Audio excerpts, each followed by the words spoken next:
decided to take a different route. It's gotten them into this situation.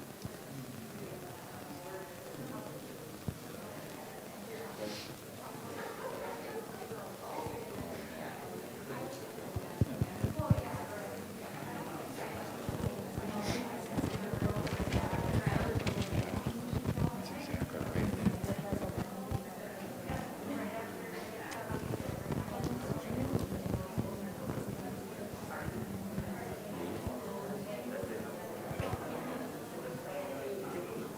exactly right.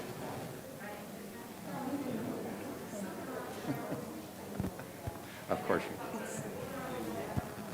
You can find a study to support anything until the CDC says that's the plan.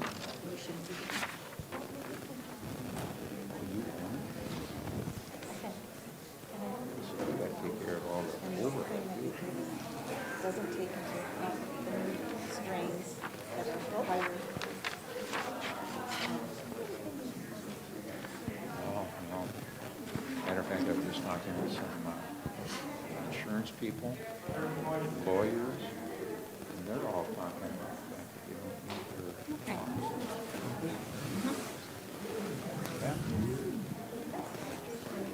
All right, it is 5 p.m. on Monday, January 18th, 2021, and I would like to call to order a special meeting of the Wausau Board of Education. Moving on to agenda item 2 is Pupil Services presentation. Dr. Hiltz, I'm going to turn this over to you for introduction of the Pupil Services team. Wonderful. Thank you very much. Yes, as the board had asked to hear more about the Pupil Services portion of the referendum, Angie Lloyd, who's our Director of Pupil Services, invited several of our Pupil Services staff to give some more insights to the board and the community. Just a reminder again that a full Pupil Service team, right? Guidance counselor, school psychologist. And I just made a mistake. It's not a guidance counselor. It's a school counselor, and I apologize. I'm going to get that right. Social workers, health aides, and behavior intervention folks. And again, the plan is to have a full team at each elementary. I will say we have talked to Mr. Beck about Hewitt, Texas, and the goal there is to have a Pupil Services person at all times.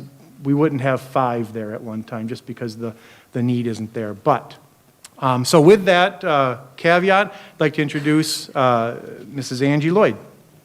Good evening, Wausau Board of Education. Thank you for allowing us to present to you tonight. I do want to hit just on that last point on this slide. Our Pupil Services staff and Pupil Services staff in every district are pretty unique. Their day is not 7:30 to 3:30, as often is not the case with educators.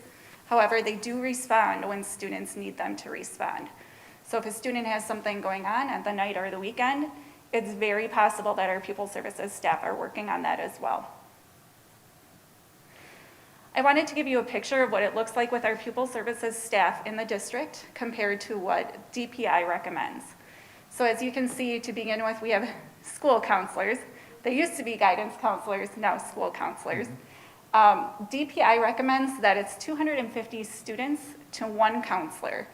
Currently in the Wausau School District, we have 25.2 counselors, which gives us an average of 321 students to 1 counselor. As we go down to school psychologists, as you can see, we have only 9 of those in our district. So currently we have 900 students to 1 school psychologist. It's recommended 500 to 700 students per 1 school psychologist. School social workers are similar to counselors, where it's recommended they have 250 students to 1, and we currently have 827 to 1. School nurses, there's no recommendation from DPI. I'm sure Kathy Becker will have a little more to talk about with this piece. Currently, we have 4 school nurses in our district, and we have hired health aides at every one of our buildings, except for just a couple who still have to share. We did that with CARES funds, and that was due to the pandemic.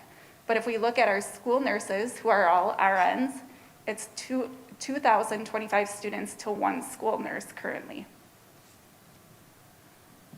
I wanted to give you a little data and kind of show you where we are as a district. So every other year, besides this year due to the pandemic, we participated in the Youth Risk Behavior Survey. So in the year of, this is 2019's data, we had 1,522 students at the middle school level who took it. That's 84% of our students. And as you can see, there's a variety of different issues on there where students identified that they would need additional assistance. All of these are covered by our pupil services staff. Our high school students, we only do one grade level, and in some cases it's optional, so we have a little less data. We only have 17% of our high school students, so about 421 students. And as you can see, it's very similar to middle school. There's some that are actually elevated, and if you look at only 17%, you can figure that we probably have increase in those percentages if we had pulled more students on that. School perception survey, we wanted to get the family's viewpoint on these things. So we look at this, as you can see in the first sentence, families responded to student services questions as very important or important. If you look at critical thinking and problem solving, between very important and important, 99% of families said that they were very important or important. Again, preparing students for college or careers, that's a huge part of what our high school counselors do on a daily basis. 92% of parents felt that was very important or important. Same with preparing students for life after high school, programming for struggling students and students at risk of not graduating. 93% felt that was very important or important. And then school counseling at 93% as well. So then we asked the question, how is the Wausau School District doing in these areas? And we looked at the great and good answers. So for critical thinking and problem solving, we had 16% say great, 53% say good, 20% said that they didn't know what that meant. As we go down, it's pretty similar. As you can see on the very, very bottom, I'm sorry, 2 up. So programming for struggling students and at risk of not graduating, 79% didn't know what that meant, so they didn't answer it. But then down below, school counseling, 12 and 35% think that's great or good. 34% didn't really know what that meant. So with that, I want to introduce our coordinator of counseling services for the Wausau School District. He's going to talk to you a little bit about what our ratios are for school counseling in the Wausau School District. And then he's going to introduce some of our actual counselors to speak to you tonight.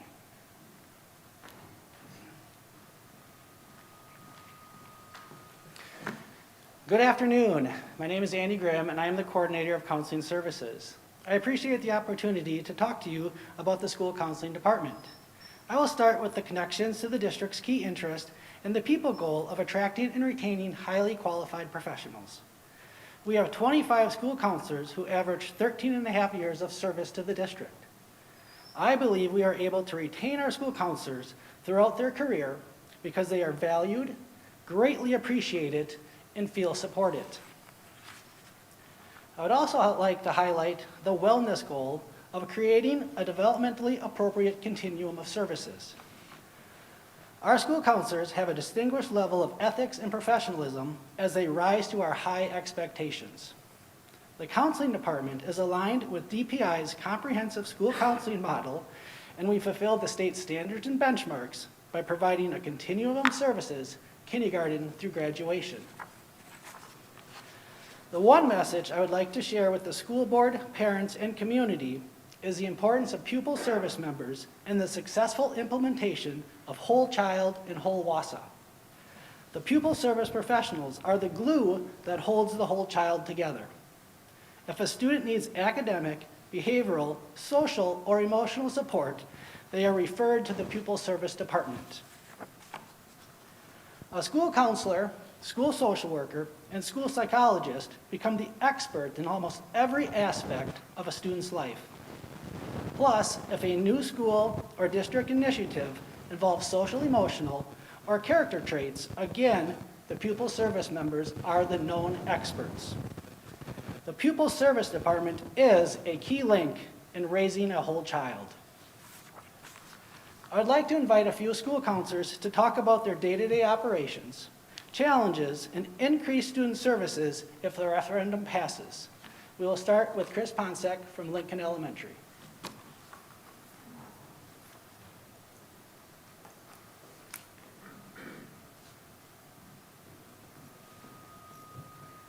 Good evening. I would like to take a quick moment to thank you for this opportunity to give you a brief overview, a day of a life as an elementary school counselor. First, I want to preference that individual student needs, available counselor time, and program resources really dictate the breadth and depth of the counseling services that's delivered at each of the elementary schools. What I hope to do in the next few minutes is break down the delivery of the systems of the comprehensive model that Andy mentioned into the 4 different components, which include the counseling curriculum, the individual student planning, responsive services, and the system supports. First of all, I will start with the counseling curriculum. In my role at Lincoln Elementary, that takes about approximately 35% of my job. And what that entails is planning, designing, coordinating, implementing, and evaluating developmentally appropriate and prevention-oriented curriculum that meet the benchmarks within the model of the academic standards. If students need reteaching or more skill development, I will facilitate groups outside of the classroom to address student-identified needs or interests. This structured group activities enhance the skills and knowledge of those participating students. Also in this category, I inform parents and guardians on the scope and sequence of the guidance curriculum so that we can share the same language between home and school, and those skills can be reinforced in the home. I foresee with a full pupil services department that I could focus more of my time on career planning, activities, career awareness, exploration, goal setting, study skills, and transitioning students from the elementary to the middle school. I also envision delivering more parent workshops and instructional groups. The second component, being individual student planning, consists between 5 to 10% of my time. In this particular component, I assist students with developing social, emotional, and/or behavioral skills individually or in small group settings. I also am directly involved in the multidisciplinary student support teams, which is also known as our student assistant teams or our RTI team, which at those team meetings, we collectively gather, interpret, analyze, and utilize that student data to implement specific, what we call Tier 2 or Tier 3 academic, social, emotional, behavioral interventions. In addition, we monitor the progress of those interventions and we make changes as deemed necessary. Also in this category, as a universal support that all students in the building get, is what we call PBIS, our positive behavior intervention supports. And our new focus, our new initiative, being the leader in me. So I'm involved with the Lighthouse team meeting, which really dovetails very nicely with the PBIS. So at these team meetings, we are planning, designing, coordinating, and implementing universal interventions and supports throughout the building. What I see with a future full pupil services team in this category, I could focus more time with consistent data digs, looking specifically at academic behavior and attention data, attendance data, not attention, data, and share that data out to staff so we can effectively progress monitor and implement effective interventions. I also envision collaborating more with parents in regards to the educational and career planning and doing more individual student advising surrounding more development on self-knowledge, identifying students' strengths, abilities, aptitudes, and interests, and long-range planning.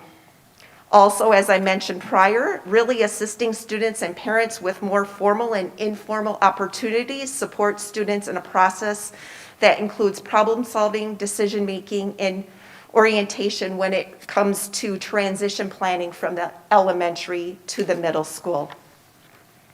Responsive services is really a large portion of what I do at Lincoln Elementary.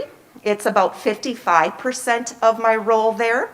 And it really encompasses the whole child. So before students can learn effectively, the academic, personal, social, emotional challenges that interfere with any student learning must be addressed. And that's what happens in this component. So I am meeting the needs of the students by providing clothing, food, toiletries, assuring students' safety by conducting home visits. We also have a food pantry, a clothing pantry, and a toiletry pantry where students as well as parents and families can access at Lincoln. A large portion of my job has to deal with crisis response, which entails addressing behavior concerns, anger management, and conflict resolution, crisis intervention, mental health concerns and issues with students as well as families, social emotional concerns, and any other family concerns that need to be addressed. Also in this category, I consult and collaborate with outside service agencies regarding students who have identified concerns and needs. And at this time, a lot of referrals to community resources are then available to parents. What I envision with a full pupil services team is more involved, comprehensive wraparound services. With the increase of follow-up with parents and outside service providers, more time would be devoted to monitoring and evaluating these services that are been implemented. More time would be devoted to consultation and collaboration with teachers in a preventative measure, and I want to stress preventative, to promote student development and help prevent crisis from occurring. With that, we would be clarifying issues, collect relevant information, set goals with families, and outside service agencies implement strategies and interventions and have the opportunity to really evaluate those effectiveness programs that have been implemented. Also, I would envision having a peer facilitation where I would have the opportunity to work with students in group and training them to be peer mediators and/or facilitators. And then lastly is the system support.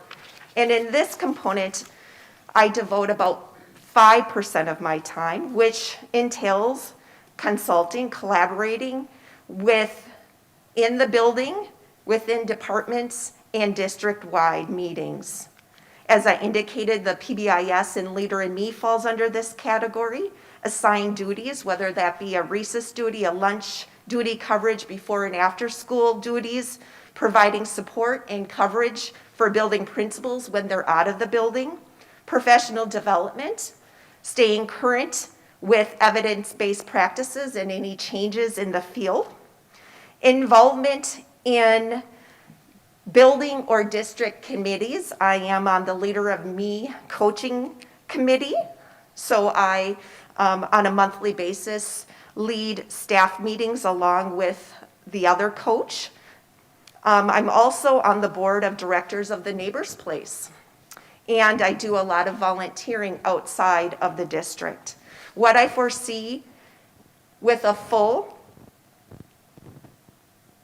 pupil service team would be more community outreach, more networking opportunities, regular and consistent opportunities for consultations with teachers, pupil services, staff, parents, and guardians in order to receive feedback on emerging needs of students. I would hope to involve parents more by educating parents about the scope and sequence of the comprehensive school counseling program and more research and development by seeking more evaluative input from school personnel, parents, and students by conducting frequent needs assessments. Thank you.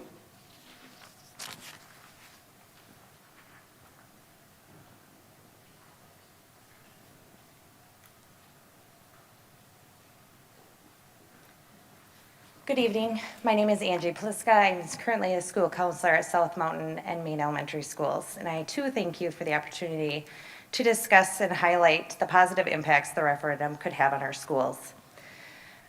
I am currently one of 2 elementary school counselors that share buildings, so I do not have the 120 or the 250 per one building ratio.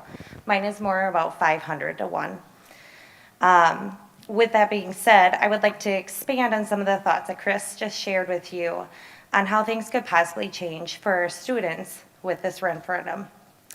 In academics, we would never wait for a student to have D's or F's to start helping him or her. But in behavior, that's what we often do. Currently, there are roughly about 35 interventions yearly put into place to assist about 9% of our student population. These interventions are primarily providing services to students that are in crisis, unable to function in school or in our communities. With additional time allocated, there would be an opportunity for the service those students in need and not just those in crisis, thereby increasing the number of students to receive assistance.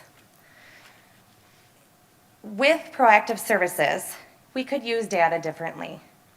We do the best screener every year, twice a year with our students, and we look for those students that flag in the highest areas of need, instead of looking at those that are emerging or looking at drastic changes in numbers.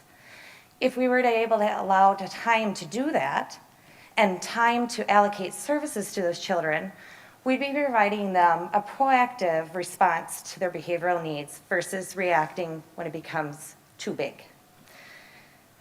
Integrating skills into the classroom is another proactive measure that we could do. Teaching students how to use the skills that they learn during the interventions that Chris mentioned for our Tier 2 and Tier 3 students. Being present to help those students integrate learned interpersonal skills during guidance class, both in the classroom and on the recess playground. Being present in the classroom to model how different behavior management strategies could be implemented.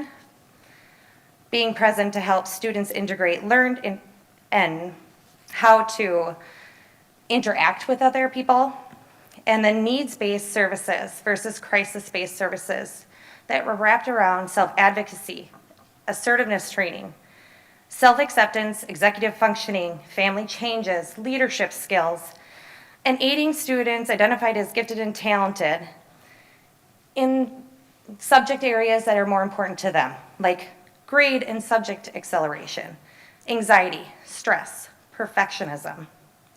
Another vantage point would be the ability to create and maintain lasting relationships with our students and community.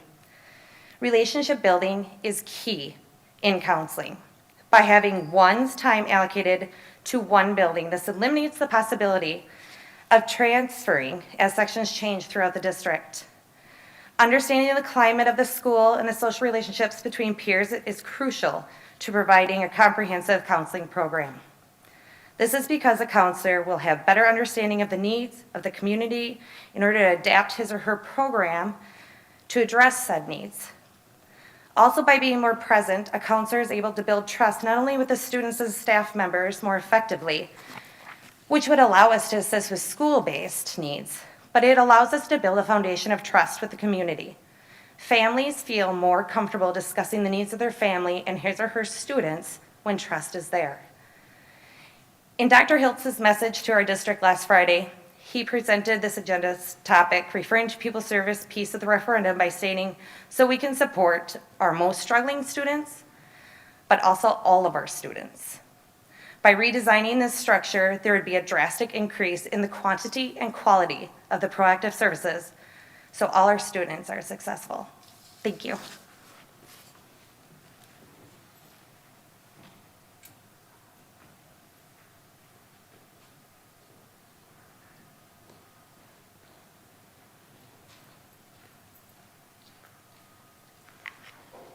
Hello, my name is Jenna Troy. I'm currently the 7th grade counselor at John Muir Middle School.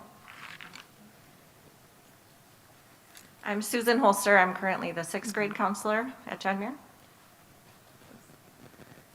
And my name is Heidi Schmidt. I'm currently the 8th grade counselor at John Muir. As you likely know, the middle school years are very unique. Students are navigating many physical, intellectual, and emotional changes. They see the world differently and they relate to one another, and the changes they go through are dramatic during these years with us. Unfortunately, not every student has support at home to help them adjust to these changes, and we have seen many changes to family systems and the way students respond to situations over the years. We are essential in helping them develop valuable skills. Given the numbers of students on our caseload, we serve between 330 to 400 students at each grade level at John Muir.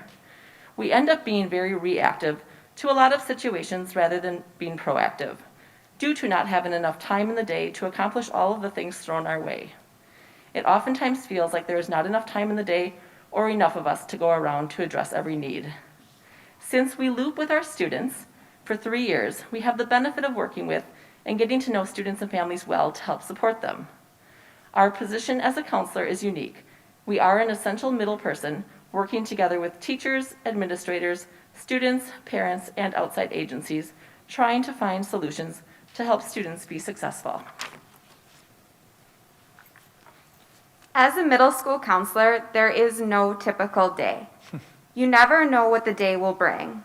Some days you might plan to meet with numerous different students, but a crisis comes up with one student and may take 4 to 6 hours to address that need. For example, we might collaborate with our student resource officer and law enforcement, social services, and North Central Healthcare, among others. Over the past few years, we have seen a significant increase in students who self-harm, have suicidal ideation, or other significant mental health concerns. Although these significant crises monopolize our time, we still need to find time to accomplish other parts of our job. This includes academic and career planning for all students, managing peer conflicts, helping with homework and class concerns, addressing home concerns, conducting home visits, managing and planning 504 plans, serving as a resource for parent and guardian concerns, implementing state testing protocols, and assisting with class registration, just to name a few.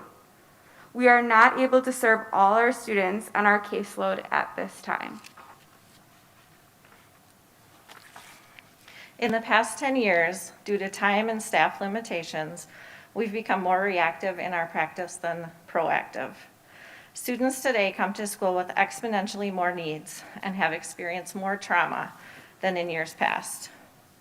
If we were able to increase our pupil service time, we would be able to reach more students, reinstate small group counseling, help facilitate school-wide social emotional learning curriculum, and avoid operating in crisis mode at all times. We could have an opportunity to connect with and guide some of our populations that we aren't able to serve fully at this time, such as our academically strong and high-achieving students. We are eager to develop and offer leadership and mentoring opportunities for them. We would love to be able to support all students and families as they navigate these formative years, rather than only being able to focus on those with the most extreme needs. Thank you.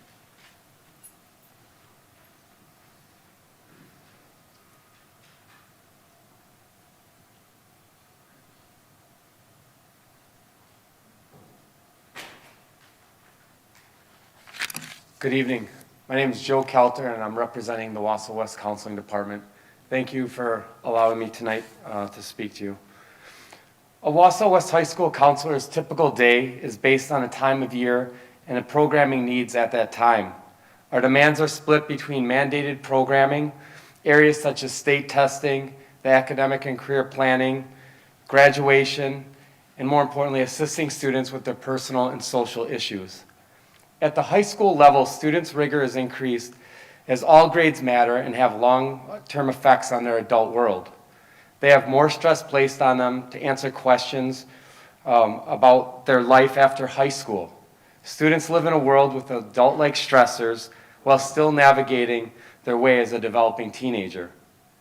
Many lack coping, self-help, or resiliency skills to manage and solve everyday problems and don't always have a trusted adult to turn to for help. With that said, each day our focus is based on the needs of our students, regardless of our plan or schedule. We transition to taking more time to assist students in crisis. Addressing mental health issues is one area that has dramatically increased the last couple of years, and especially in this time of COVID. More students are dealing with depression, anxiety, and other mental health concerns. Often we're at the mercy of when breakdowns happen. Students come to us in total crisis and despair, suicide ideation, reporting self-harm, breakdowns at the family network. The relationships we've taken the time to build often suffer because of the sheer number of kids that are out there struggling. Often our office is a revolving door, with a new student coming in just as the one before is leaving. We handle a wide variety of minor and major issues, and these issues are all dependent upon the student's perspective and view at that time. Some examples are schedule changes, grades, parent-student relationships, peer relationships, along with other external concerns. Counselors have to consistently be ready to handle a different situation with each student that comes through our door. While the support to those in crisis has increased, so is the need for support for our high-achieving students. They have access to more information and opportunities and need more assistance navigating everything that's available to them. In a nutshell, no one day in the school year is the same. The new services that we could offer to students, parents, teachers, and the community are all based on our goals. Our goal is to provide those services to empower these students. If our part-time counselor roles increase to full-time at West, we'd be able to have, with a decreased number in our caseload, we'd have the ability to build and foster stronger relationships with our students and develop more of those services for our student body as a whole. We recognize that there are groups of students that struggle with similar issues. The increased FTE would allow for us to run student groups that address anxiety, grief, study skills, time management strategies, all those skills that we take for granted that are not being taught at home. Students, parents, and teachers will also have increased access to their assigned counselor, which is going to increase the services overall. Thank you for your time.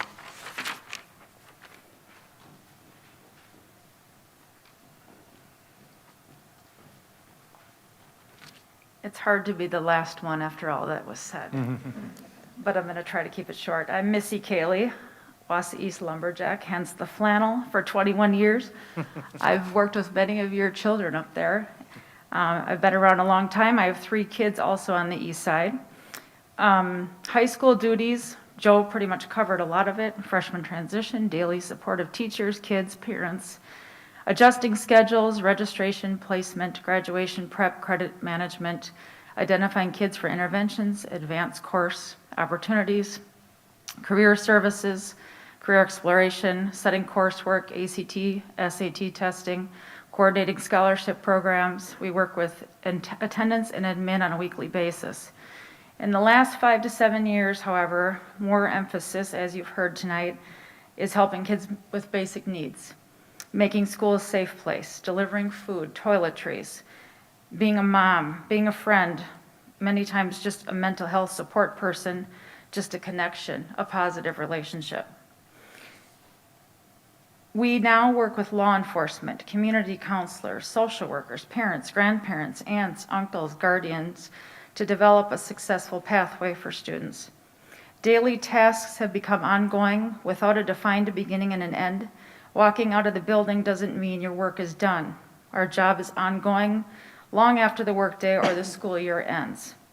There's been a shift in focus on mental health and emotional health, like you've heard, helping students identify tools for self-help, educating teachers about mental health and how the importance of a student's attendance for the day is more important than an English assignment due. We troubleshoot emotional, academic, social, behavioral situations at a frantic pace, which started long before the pandemic. Many things start and end with a school counselor, and I feel like we're a valuable part of the core or the heart of the school. If we had additional support staff, we can develop additional support groups with the increasing emotional and mental health needs of students. We could take more time to develop individual relationship with kids that are so needed. We could be proactive in planning for the academic and social emotional gaps that are going to be created by this pandemic coming up. We would also like to invest resources at the high school to strengthen relationships with NTC and UWSP, looking at dual credit opportunities for students to leave high school with college credits to be ready for the post-secondary education. I love my work as a school counselor, but I feel my effectiveness is limited more and more every year because of the increased demands on us. Thank you for this opportunity to speak to you this evening, and you will now hear from the social workers.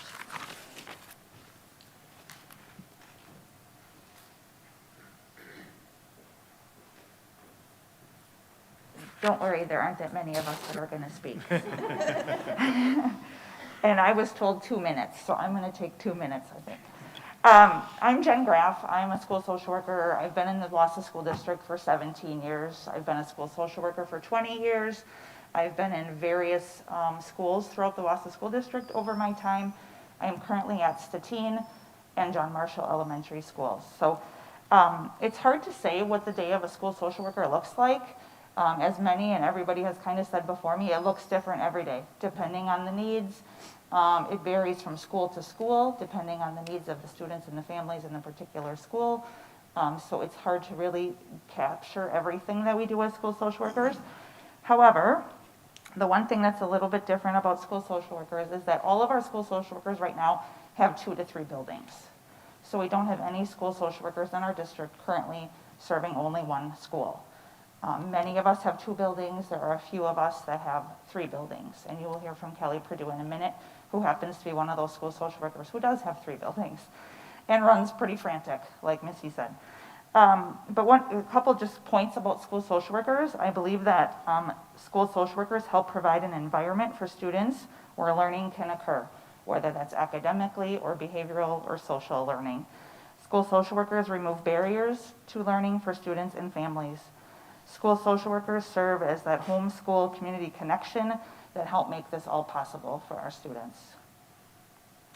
In a nutshell, school social workers help coordinate the whole system for student success. School social workers also are often that family voice for families when they cannot or do not feel comfortable.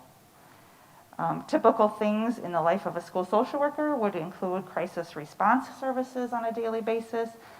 We do an awful lot of work around attendance and students not coming to school, helping students be more successful with attending school, helping provide tier 2 supports in buildings for students.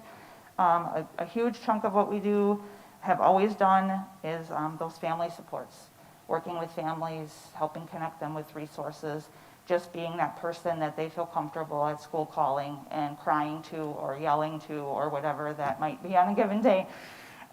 We also do quite a bit of work in our department around special education services and serve on school IEP teams and do some assessment there as well.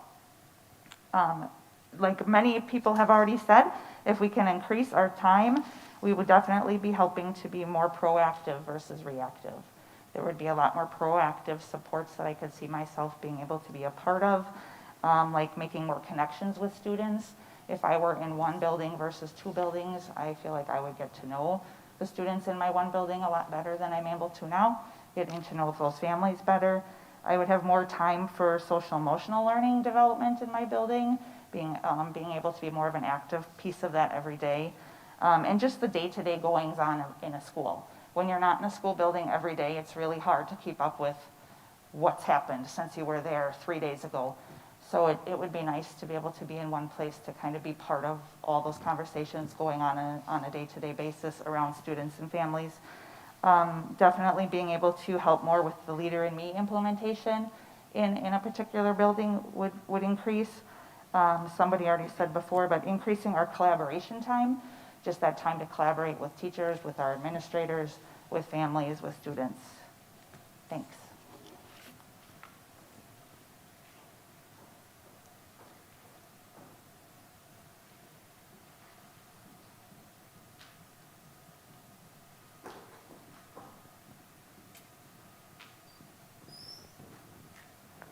Hi, I'm Kelly Perdue. I am a school social worker in the district. I've spoken in front of the board once before, just as a reminder. I'm sure you all remember me. I was here to talk about the peer program several years back, and I provided you with some information about the need for such programs in our district. Today I'm here to talk to you about the needs to increase social workers in the school district. Our social workers, 10 of us with a total of 9.8 FTE, serve 23 schools and programs in this district. We are well understaffed in meeting the needs of our students. Today, I am a 1.0 FTE. I'm sorry, at the time that I talked to you, I was a 1.0 FTE for about 30 high-need district play students at Peer. It felt like 100 maybe, but it was 30. Today, I'm a 1.0 FTE social worker for Wausau West High School, Wausau East High School, and Thomas Jefferson Elementary School. That means 2,700 students in this district have access to one social worker. Angie provided information that DPI indicated that there should be about a 250 to 1 ratio for school social workers. The School Social Work Association of America recommends a 400 to 1 ratio for school social workers. And just by comparison, in different schools, Oshkosh North High School, with an enrollment of 1,200, has 2 school social workers on their staff. La Follette High School in Madison, with 1,700 students, has 2 full-time school social workers and 2 full-time school psychologists. Wausau School District didn't have social workers in the high schools at any level until 2019. I feel very fortunate to be placed in both of the district's high schools this year. I work with truly who I consider to be probably the best administrators in the district. And I'm not saying that because most of them are in this room today either. And I work with excellent pupil service staff. However, with the limited amount of time that I am in each building, I know that I'm not coming close to meeting the needs of the students and assisting my colleagues in a way that I would consider effective. I average 10 hours a week in each of our high schools. The most vulnerable and highest need students in these schools have safety, mental health, substance use, housing, credit deficiency, and truancy issues. And these are issues that cannot wait for the day the school social worker gets to the building. These needs fall often into the laps of the community counselor, of our school counselors, who already have huge caseloads and separate roles of their own. Our school district currently has 119 homeless students. 31 of those are in the schools where I work. School social workers offer critical support to students covered under the McKinney-Vento Act. They track families to see if needs change. They provide assistance with transportation, food, and other community services to these students. I just spent Friday, my entire morning, working with a homeless family who was, as we were speaking on the phone, walking the streets of Wausau with no food or shelter. I was able to set them up with temporary emergency housing and food. They still need assistance with employment and accessing emergency relief to help locate longer-term housing options. And that student has not been into our school building this year. Situations like this take hours and hours of time, and as these situations change quickly and families are transient, a school social worker must be able to respond at the moment's notice, not on a Wednesday when they're assigned to that student's particular building. I know and I have heard that parents and community members are concerned about students during the pandemic, and they're right to be concerned about mental health needs, equity issues, failing grades, and disengagement among our learners. Addressing the issue of student returning in person full-time is only addressing part of that problem. When all students do return, school staff will be inundated with needs, and we will not be staffed appropriately to address those needs. Schools will need highly trained pupil services teams to address social, emotional, behavioral, and academic and family needs. It takes having a full-time school social worker at our schools all the more important. Thank you for your time.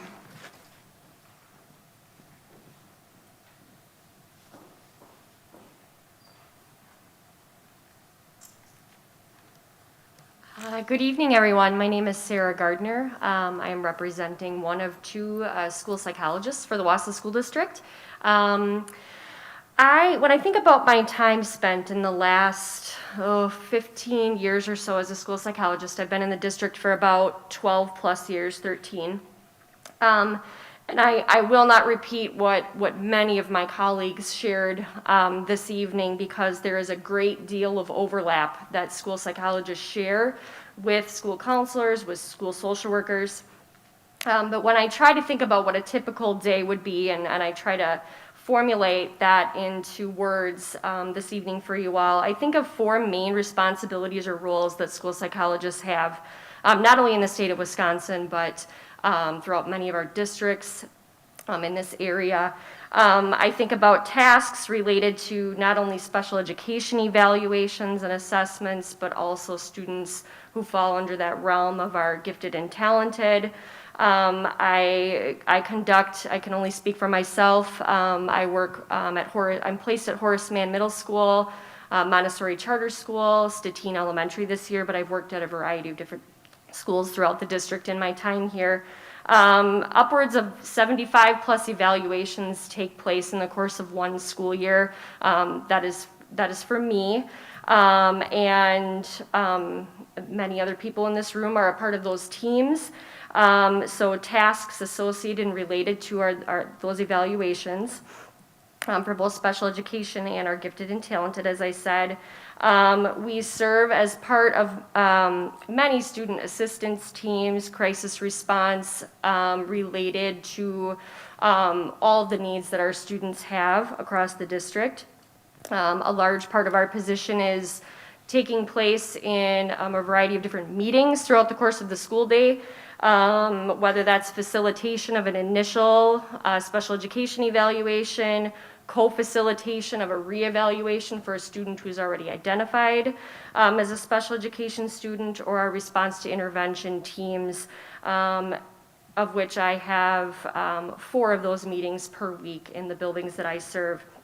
Also consultation and collaboration with our educators, our pupil services teams, our administrators. We all work very closely with one another. And when I think about the opportunities that increasing pupil services staff could bring to the Wausau School District, I think about being able to just service kids in the way that's intended to be, in the way that should be, assisting students in all aspects.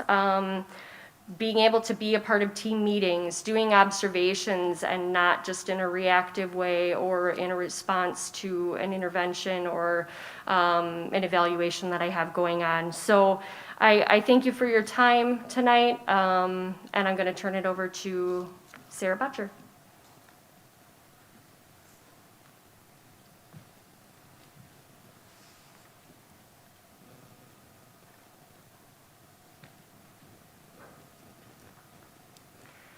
Hello, I'm Sarah Butcher. I'm the co-chair with Sarah Gardner, who just spoke, of the school psychology department here in Wausau.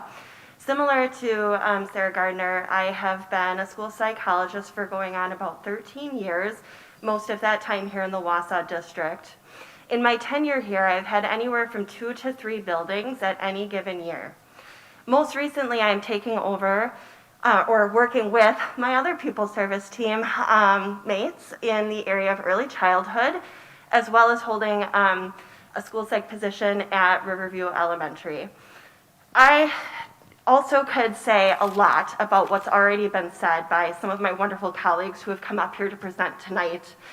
And in the effort of time, I won't go and belabor those points too much.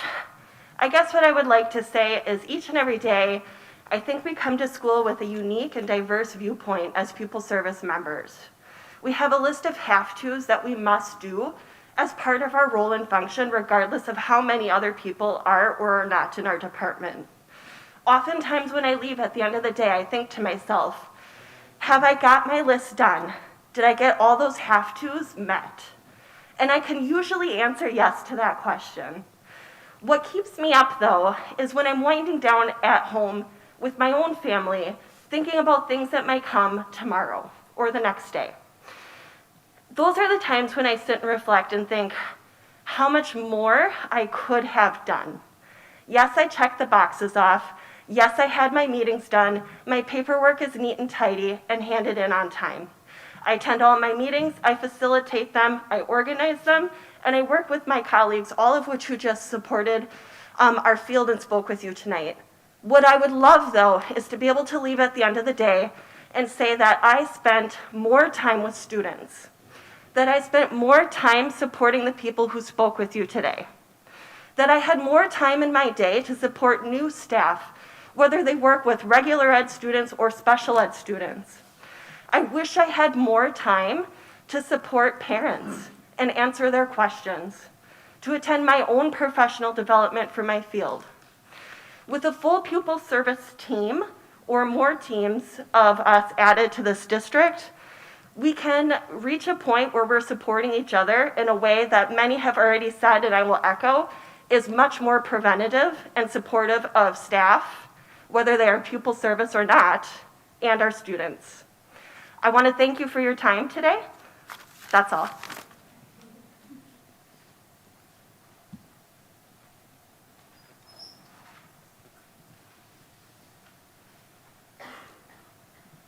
Hi, I'm Kathy Becker, one of the school nurses here, and there's only one of me tonight, so you'll be happy about that. And I've attended lots of these meetings lately, so you may know who I am. There are 4 registered nurses in the district who provide care for 81 students in the 23 programs. Actually, illness and injury care is a very small part of our job. Nurses work with all these other wonderful roles. Oftentimes, we get kids in the health office frequent flyers, that come in with a headache or a stomach ache or I'm tired, and they just want to take a rest.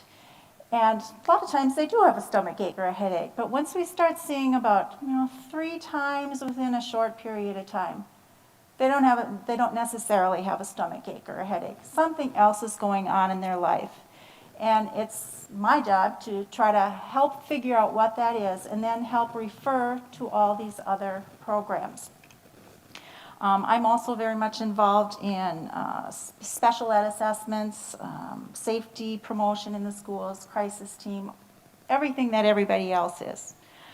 Up until this year, there's always been a health aide, a full-time health aide at the secondary schools. But at the elementary schools, there is only a 2.5-hour health aide. The only positive thing that has come out of the pandemic is that we now have health aides in every building. And I want to express my appreciation and relief that we have that. We absolutely could not have gotten through this pandemic without them. The health aides are in the schools all day, every day, and they are the first line of defense, getting sick kids out of school and keeping them in quarantine and monitoring their quarantine. Without them, we would not have the low or no, actually, transmission of COVID within our schools, and especially at the elementary level. We just could not do it with the health pairs, without the new health pairs. So I want to thank you for that. In the past, it was building secretaries that provided the bulk of care. So it's just so important to have these health aides working with and for us to help kids in the schools. And so we already have what we want. A couple years from now, I'll come back for another nurse or 2, but I don't want to get greedy here, so thank you.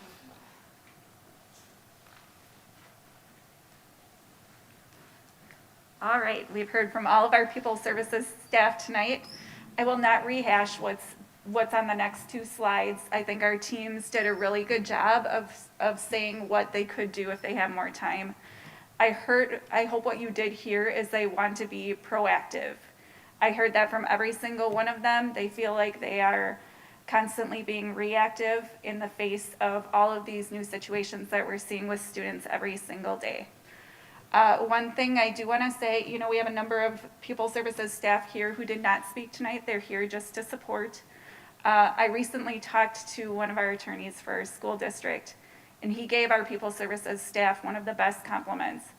He said the bar in Wausau School District for pupil services staff is high, the highest that he's seen in the state, and he said your pupil services staff meet it every time. I thought that was an incredible, incredible compliment to our pupil services staff. So with that, I will ask for any questions that you have. I just want to say that I looked up for school nurses, and according to the National Association for School Nurses, they recommend for a healthy population, one nurse for every 750 students. Okay. Thank you. And we're at 2,025 students per one. Just reminding. I noticed in the school psychologist numbers that we provide and the evaluations for the homeschool and private school students, and I'm afraid I know the answer to this question, but the extra funding we get for that is? Mr. Test, do we get any additional funding for that? It's an annual expense, you get the same as the expense we spend on our own students. I don't know what the percent exactly is. It is annual. Okay, thank you. Angie, I just want to thank you and everybody that spoke tonight for sharing all the information with us, and thank you and your colleagues for the critical role that you play in our district for our students. One thing that, just to reiterate what you just said, Angie, is we heard over and over the need to be proactive instead of reactive. But I'm wondering, Angie, if you could talk just a minute about what this looks like just different in the classroom. And I surmise there's less falling on the teachers and less classroom disruptions, less behavior, because there's that ability to be proactive instead of reactive. Because we heard a lot about time for the professionals here tonight and how they'd be able to develop relationships with students more.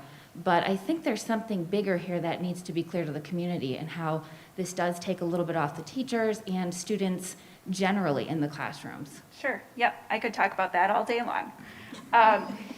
Absolutely. You know, when they talked about trying to do some proactive measures, ultimately what we want students to develop is some sort of skill set in order to self-regulate themselves. So when we hear teachers talk about disruptions to the school day, that's often what they're talking about is students coming into the building not knowing how to self-regulate. It's very different from education 15 years ago.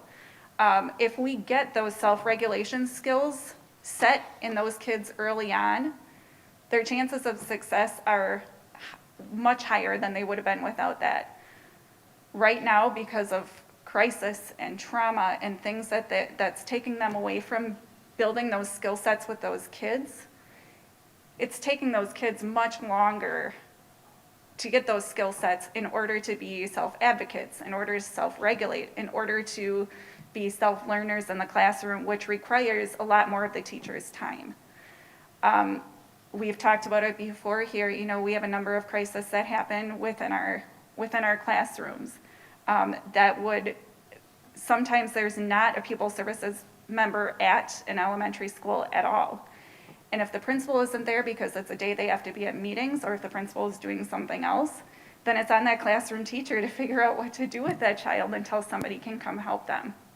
With pupil services in each building, we would have people to respond immediately and not wait for that response when it's needed, when the child is dysregulated and getting the rest of the class off track. So yes, in a nutshell, it will help teachers every single day. Thank you. Angie, just a couple questions. We have the status of what it is today for our ratios. If this passes and we can hire, per the plan, what does that do to our ratios? I think I got most of what you said, that the clock was buzzing, so I couldn't hear it real well. You have listed here the current ratios for counselors, psychologists, social workers. We have a DPI recommendation. If this passes and we hire per the plan, does this put our ratios, and I don't have the numbers in front of me, otherwise I would do it, but does this put us at the DPI Yes. recommendations? Yes. Below where? In some cases, it would put us below. It's going to depend on how many kids we have in the district at that time. But yeah, we would, I mean, we don't want a psychologist seeing 900 kids. We want them to get in that 500 to 700 range. So I think that is our target, to get within those DPI ranges, while also looking at our buildings. And like Dr. Hild said, you know, at Hewitt, Texas, we don't need 5 adults sitting there when we have 90 kids. So we would have to figure that piece out too, on where that additional support is needed. It's very possible that, you know, a school may need more than one counselor there, depending on what's happening. So we'll have to make, and every year we do that, it's based really on student need, and we're seeing that highest need. Okay. Does that help? Yeah, Okay. absolutely. And then the other question I have, and I guess this is probably more of a general one, do we have a sense for how many or what % of instructional time is lost per day, per week, per month, whatever, because of classroom disruption? I don't know that we've ever tracked that specifically. Okay, I don't know if there was an industry or a district No. standard or something like that, because to me that, and what, it goes back to Tricia's question too. That's what I think parents and voters and people need to understand, is that while on the surface, a lot of the comments tonight were geared towards, assistance for at-risk students or high-risk students and different situations, which is absolutely needed. There is clearly benefit to all kids. Absolutely.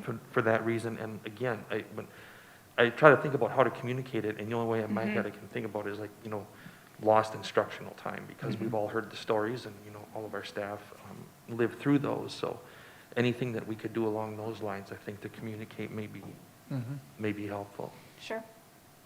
Yeah, I don't know if we could track it here. We can certainly track things like referrals, but I wonder if there has been some, educational research on that. We can look at it. It's a good question. Thank you. Yeah. Are there any other questions for Angie?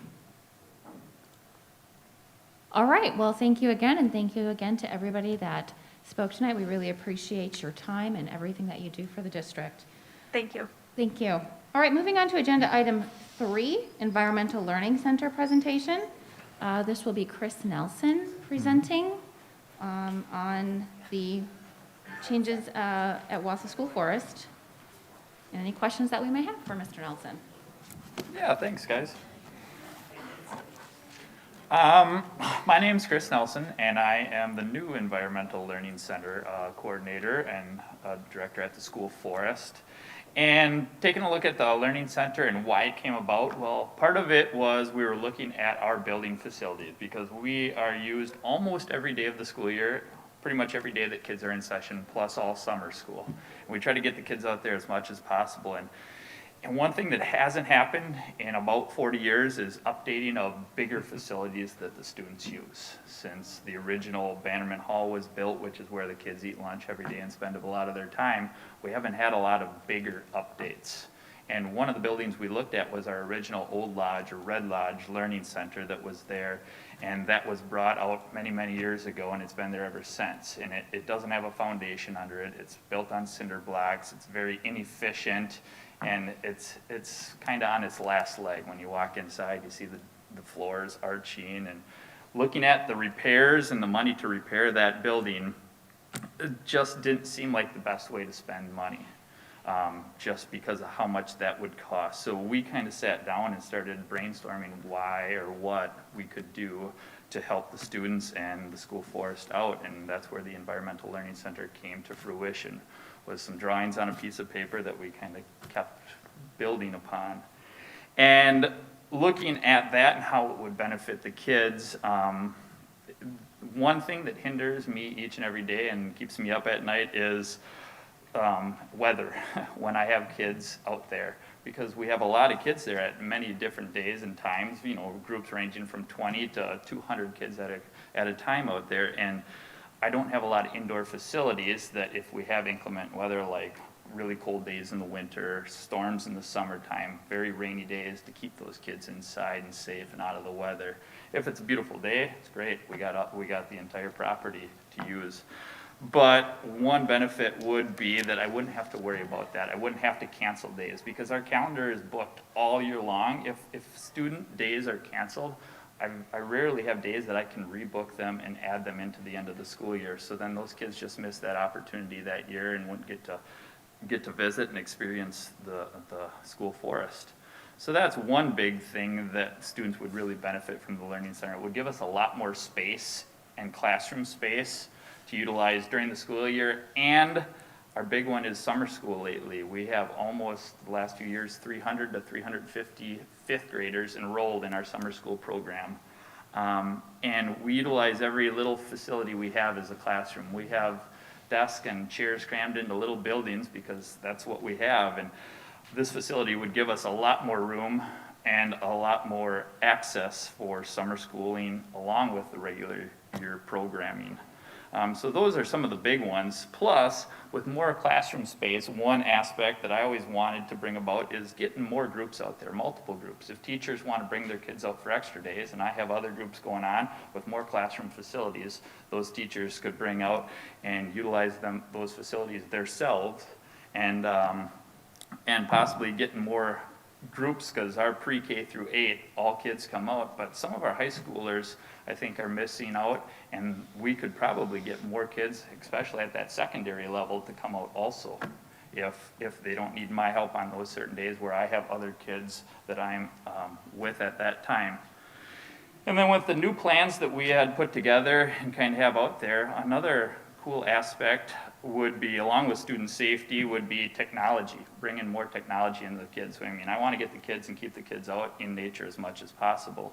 But in today's society, having a little technology to bring what they learn and apply it inside the classroom would be really neat to connect with what they're doing in the schools and what they're doing outside.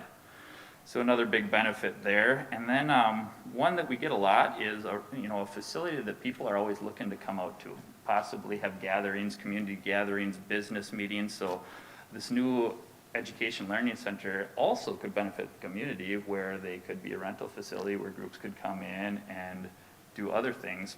Plus, we do get inquiries about out-of-district groups coming in and using our school forest, so that would bring more possibilities for out-of-district to come in and use what we have too. So a lot of interesting things that I just kind of wanted to share with you guys a little bit.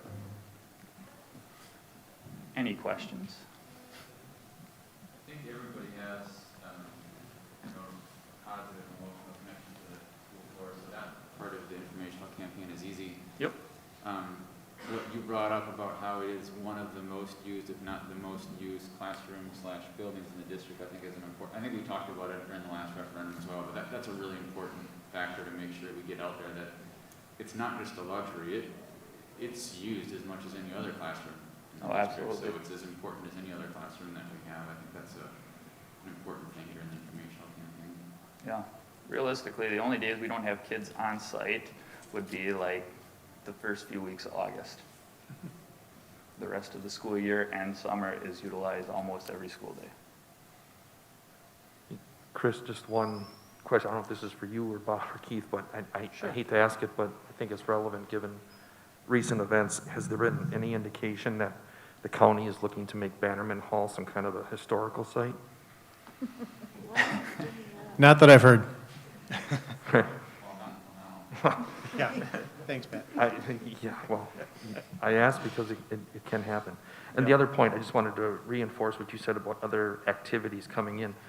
Sure. Based on those plans that we saw a while ago, I think we had talked about, there is a golden opportunity to actually make that a revenue generator for the district because of those outside events. If you hold corporate retreats, if you rent it out to other districts or other what have you, it would be great to see a plan at some point that would, shoot for a goal of, maybe we can raise $100,000 a year from this thing.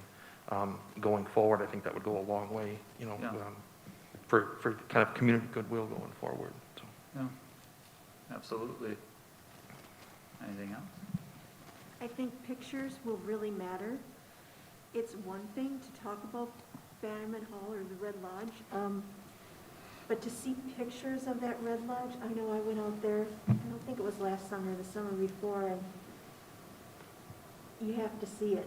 Yep. No. This is I mean, true. it needs to be replaced. Yeah. Yeah, and a lot of people have good the memories new of it. lodge are gorgeous. I was talking, as we know, the school, Wausau School Foundation is partnering with us, and they've done a lot of work in terms of marketing, kind of capturing those images and those experiences. And they reminded me recently that we should be tapping into those resources to include in our presentations. I'd agree with you. Thank you. Okay, any other questions for Mr. Nelson? Would you like to introduce your guest? Yes, well, he's kind of hiding back there, but I did bring my former coordinator, Jerry Maney, along here. Didn't know if he wanted to share any of his info, because him and I were the ones with Larry Seiler that kind of sat down and started this, so he came back for a visit. Chris, you talked earlier about creating this plan on a piece of paper. I got to tell you, the story that Jerry told me was a piece of bark with a stick that you drew. Yeah. Well, thank you, guys. Thank you. Thank you. All right, moving on to agenda item 4, referendum communication presentation by Diana White. Good evening, board members. As many have said, thank you so much for the opportunity to speak with you tonight and share the communication plan. You're going to notice a focus on new things we're doing this time around in comparison to November, taking what we learned in the survey, what we learned in speaking with our PTO groups and community members, really listening to what they had to say, and then making some changes so that our communication plan is not only more effective, but it reaches more people. So there are a couple of overarching themes I want you to be aware of, things that you will see throughout the campaign. And the first being all of the elements within this communication plan. I'm sorry to interrupt you, Diana. We can't see your screen, so if you could just tell us which attachment you're looking at, so we could follow along. Yep, so this would be the 2021 referenda communication plan. That is the first presentation and the one I'll start with tonight. Thank you. Yep. So as I mentioned, there are a few overarching themes and key takeaways you're going to notice throughout the campaign. And the first being bolder, more engaging communication. So how do we do that? Well, we do that in a couple of ways with attention-grabbing colors. And I've included the logo in the presentation. It has the school district purple color, but we kind of thought outside the box. Let's use some colors that are not associated with the district, but that would grab your attention and stop you, whether you're on Facebook or on our website, just really a way to draw your eye. Graphics in pictures and less words, because we know a lot of information can be really hard to not just digest, but retain as well. So that takes us to the next point, which is making sure all of our information is easy to understand and that we relay it more often. So on the next slide, what I've done is included some examples of not just the mailers that would go out, and I want to just note that there are going to be 6 mailers spread throughout the informational campaign, and they will go in this order: pupil services, safety and security, maintenance, learning spaces, tax impact, and a reminder to vote. And those are, like I said, they're going to be spread out, going out to the community every other week. So all of those mailers will have really easy to understand pieces of information, and by far less words than what people saw in the fall leading up to November. We've also included an example of a bookmark in there that we would send home with our students, so that as they take that information home, they can share it with their parents, and even for themselves to know some of the things that their schools would get should this referendum appear on the ballot and then pass. So continuing on with the theme of what's new, and I'm excited with a lot of these elements, but one in particular is a referendum-specific website. So Cassie is going to pull that up, and our current website, we were kind of limited in the design and how we could share the information. So we've created a new site that really is not only easier to navigate, quite frankly, it draws your eye and really becomes a hub of information. And so when you log on to the site, which we're going to link in a very prominent way on wasauschools.org, each of the school sites will also have a link as well, that when you go there, any question you could really have by looking at the title bar there, you're going to know where you want to go. And in particular, what I want to point out is if you click on proposed plans up at the top, we only have 3 schools there, but if you click on any one of the pictures for your school, you're going to be taken to a different site or a different page within the site. You can see your floor plan, your site plan, and some of the things your school would get as well. We're also going to have school-specific videos housed on this website as well. So we're going to hear from the principals in the school about the things that they're excited about, some of the things they shared with you last week. So we're really going to have an emphasis on making sure that our families know what's in it for them and their students within the schools. So that is a look at the website that we are in the process of building and still adding information to, but that will be a great tool and resource for not just our families and our staff, but the community as well. So going back to the slideshow, just touching on one more point with the school-specific videos. Our scoreboards at East and West have the capability to play those, and while we know amid the pandemic there's not quite the foot traffic as there would be in a normal school year, it's still an opportunity to reach our families. One thing that we are going to do new this year is capitalize on TV and radio spots. And those will start right at the beginning of February, should the referenda questions appear on the ballot. 30-second TV spots, 60-second radio spots. Again, really tight, key messaging, things that the community will remember as they go to the polls or maybe vote early, whatever their preference is. And as I mentioned, the bookmarks and handouts sent home with students. So going to the next slide, this is what we'd continue, but with a few changes. We're going to do a full social media campaign again, but what's different this go around is the elements are going to align with the mailers. So when the first mailer goes out for pupil services, that whole week on social media will be pupil service related posts. So it might be videos, might be links, pictures, just to really reiterate those key messages and really that message consistency that's so important. We'd also have information in our individual school newsletters, and then I will create a district newsletter as well that gets into more detail, but again, is that same consistent message we've been seeing throughout. Working with the media, press releases, sending new information, interview opportunities, and then we know it was a little bit difficult in the fall, but we'd still like to do the informational presentations and really put those dates on the TV and radio spots and on our website so people know when they are and so that they're able to attend. We'd also record them so that they'd be available as well. And then for the informational presentation, we do have an example that I shared with all of you. So Cassie, if you just want to pull that up. And then again, the bright colors, easy to understand information, not so many words, just really an opportunity to educate our community as best we can in a very easy to understand way. So that presentation would be shared in our informational campaign, and it would also appear on the website as well. So that is a look at the plan. I'm happy to answer any questions you have at this point. Thank you, Diana. I do have a question about the 6 mailers every 2 weeks. Do you have any data or information that you can share? I'm a little concerned that 12 weeks and 6 mailers that people might lose the message as opposed to, say, every 10 days and getting 6 mailers in 60 days, 2 months versus 3 months. Right. And really making sure that that message is retained. So we don't have any data. What we do know from the fall is that not everybody got the mailers, or if they did get them, they did get thrown away with all the mail that they got because, quite frankly, there was nothing drawing your attention to it. And what we would certainly do is send out the first one, maybe two, and get some feedback and see where that is at so that we know people are getting it, that they're actually looking at the messaging. And what we'd also want to do too, because we know not everybody got them last time around, is to post those on social media too. So if that turns out to be the most effective way, then maybe we would rethink the 6 mailers. I don't think there's a problem with the number. I'm just concerned about the span of time. Yeah, and we would, again, just easy to understand pieces of information, really, for lack of a better term, bite-sized, so people can at least try to retain some of the key important messaging.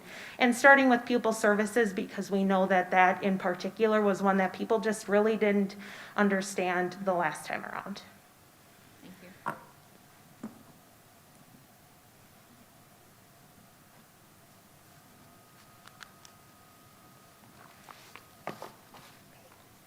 With that, thank you so much. Okay, I guess there's no other questions then for Diana? Okay, thank you so much, Diana.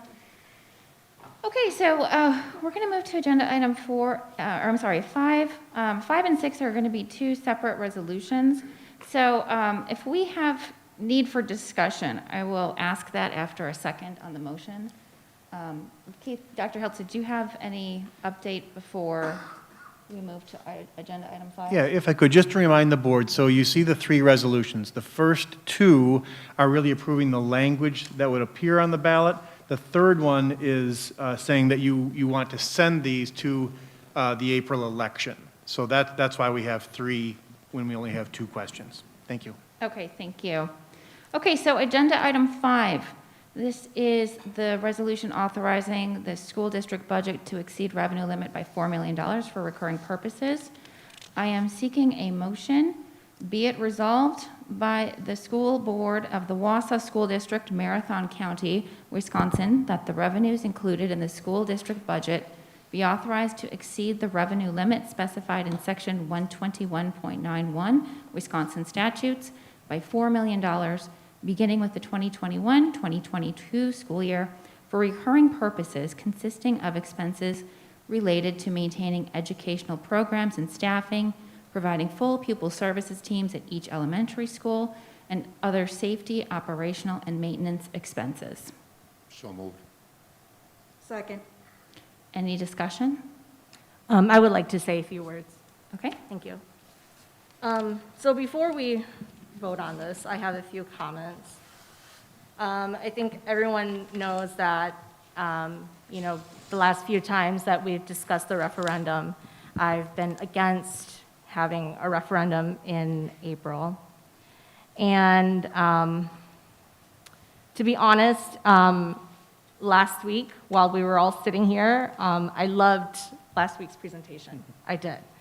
I felt the energy in the room and, what it would mean to the school district if the referendums did pass. I mean, I live for this type of energy. I loved the energy. We heard things about safety, separate cafeteria, and the gymnasiums, from kindergartners being able to go from one side of the building to the other side of the building safely. And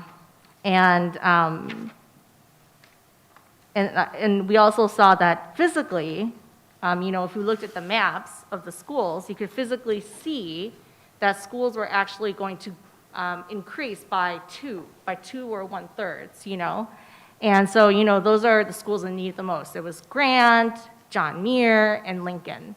And so I really, really like the plan. Unfortunately, as we did sit here last week, a little bit of sadness. I felt a little bit of sadness while we were sitting here because I was thinking, this should have been the plan for November. And if we would have just done it this way for November, I feel like we would have gotten it passed in November, or at least close, you know, and that was the way that it should have gone in November. I want to be very, very clear that I do think that our schools need this. I really appreciate that last week Dr. Hiltz did say that, you know, our state legislature has made it their habit to say to Wisconsin schools that if we want more funding, we have to do it through referendum. Basically, we're on our own. And I've had a week to think about this, and I was really, really close to changing my vote. But unfortunately, I will have to vote no tonight, and I think that the public needs to know my reasons for voting no. I really do think that we still need to focus on keeping our teachers and our employees and our students safe and learning during the pandemic. You know, get everyone vaccinated this year. And I really can't forget the fact that most people who said that they voted no on this in November, they voted no because they wanted their taxes to go down. Our constituents made their voices heard 2 months ago, and they didn't want the last referendum. I mean, it was different than this referendum, but they didn't want the last referendum. And I think we need to respect their vote in November, and I really still think that 2022 is the best time to come up with a referendum. It's not this year. The community, you know, people are still unemployed, we're still going through a pandemic, and I really couldn't reconcile the two. When there are people still out there, they're unemployed and struggling to make ends meet, especially during a pandemic, I couldn't reconcile the two. But I do have some asides. It really frustrates me that the reasons why people voted no for the referendum was because they did want their taxes to go down, because that isn't something that we have control over. You know, the school district, the school board, we don't have control over that. So I think, you know, for those who do want their taxes to go down, you really do have to pay attention to city and county local government, because those are the bodies of government that really do dictate if your taxes go up or down. My second aside is there are people out there who have a chip on their shoulder because of how we voted to start school in the fall. And they're still mad about that. And so out of spite, I have read these online, and I've heard these, that they're going to vote no for the referendum, just out of spite. And today, 3 of the school board candidates sent a press release out to the media basically saying that this referendum, this one in April, is going to fail because we are not going to change school to go to face-to-face, because they haven't heard anything about that. And my reaction, and it's just my reaction, it is not the board's, my reaction is voting no on the referendum to spite us isn't really going to affect us as a board. It only hurts the school and the teachers and the students that everyone says that they love and appreciate so much. Okay? So I need everyone to understand that to vote no, to simply spite us because of how we started school in the fall, that doesn't help the community. So I think everyone needs to understand that. And my last aside is, I think these 2 referendums will pass. They will be on the April ballot. And I just want to let my fellow school board colleagues know that however the vote comes out, I will be supportive of it. And, you know, if the referendum does pass in April, I do see this helping out our district very much. So that's all I have to say. Thank you. Okay, thank you, Ka. Further discussion on the resolution for the pupil services. I do have a question for clarification, Dr. Hiltz. The language here says providing full pupil services teams at each elementary school. Does this mean that Wausau West and Wausau East will still share a social worker? I have to look at the staffing numbers. Again, as Angie Lloyd mentioned, you know, we staff based on student need. I'd have to go back and look at specific numbers. Okay. Okay, any further discussion on this particular resolution? I think Cassie has something to say. Okay. Okay. Sure, absolutely. Okay, not hearing anything further, I believe we can proceed with the roll call vote then. Yes. Abstain. No. Yes. Yes. Yes. Abstain. Yes. Yes. Okay, so that resolution passed 6 yes, 1 no, 2 abstentions. All right, agenda item 6. This is the initial resolution authorizing general obligation bonds in an amount not to exceed $148,800,000.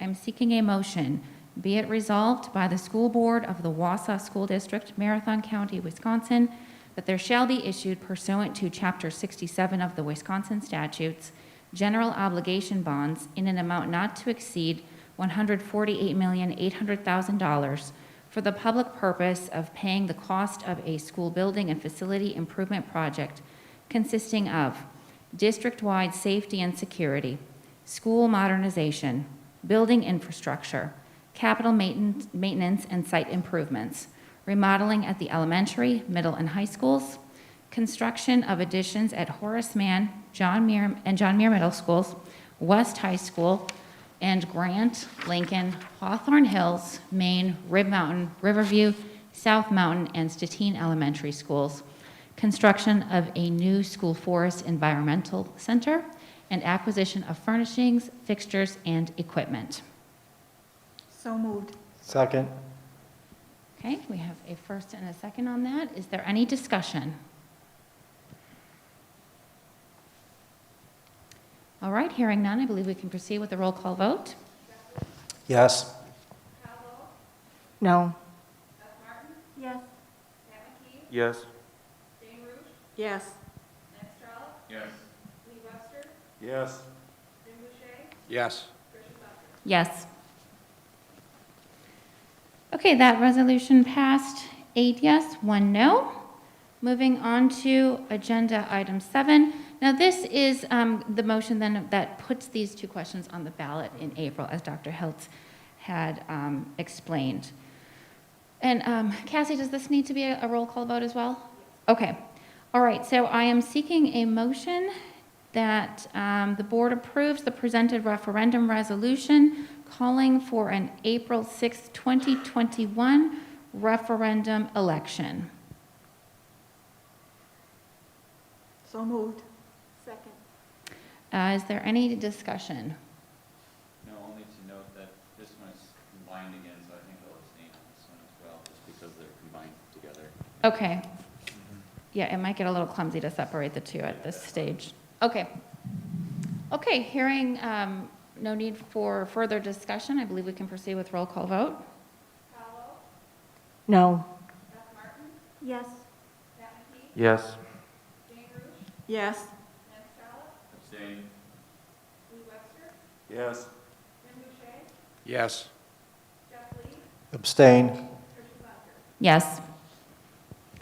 All right, so that passed with 6 yes, 1 no, 2 abstentions. All right. Thank you very much. So we are moving on to agenda item 8, project relaunch update. This is not an action item tonight, but Dr. Hiltz will be providing some information for board discussion. Excuse me, since this is not an action item and we're not addressing, and we are going to address it next week, I am making a motion that we table this topic and, until next week.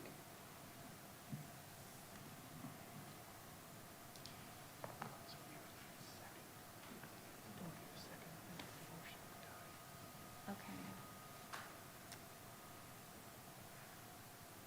Anybody can second it? Is there a second? I guess my question is, are we certain that we are addressing it next week? I guess it will depend on what discussion is tonight, but I don't know that for certain we would discuss next week.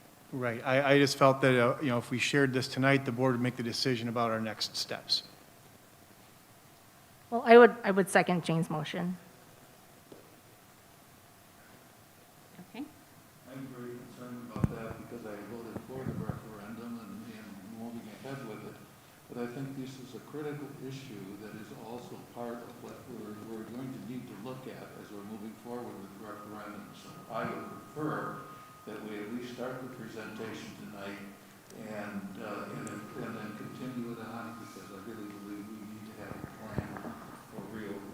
What would be the benefit to not receiving information and talking about it tonight instead of doing it on Monday? I just think that by doing this tonight, we are linking the two and they are not linked. But they are. For exact reason that Kyle brought up, they are absolutely linked. Because of spiteful people? No, well, I would offer that, Kyle, your description that people voted no out of spite because of the way we started school was the reason for the referendum not passing in November. I would argue that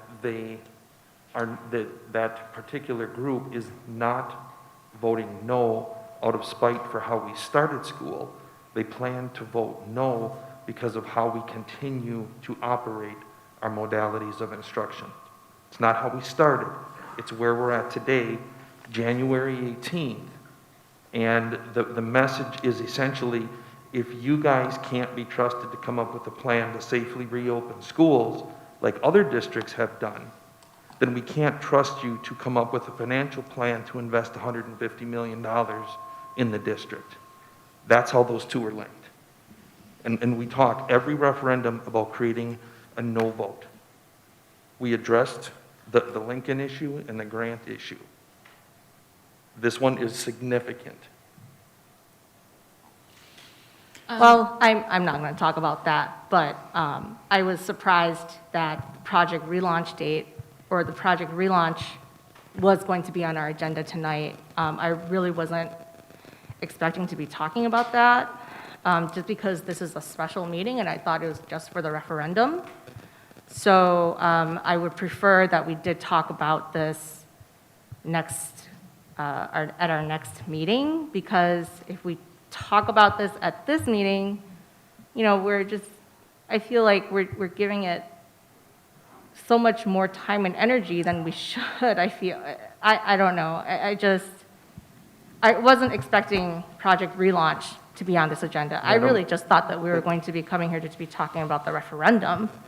So I think it's just more appropriate that we move it, we can talk about it next week, because we were going to talk about this at our monthly meeting anyway. So I'm going to call for a vote on Jane's amendment or motion. I did just want to make a comment, Jane. I do understand your concern. I shared concern with Dr. Hiltz and also in conversation with Pat that I didn't think it was an appropriate use of the special meeting, but there is information Dr. Hiltz wants to provide. And at last week's meeting, the comment was made that he would have the information for this meeting.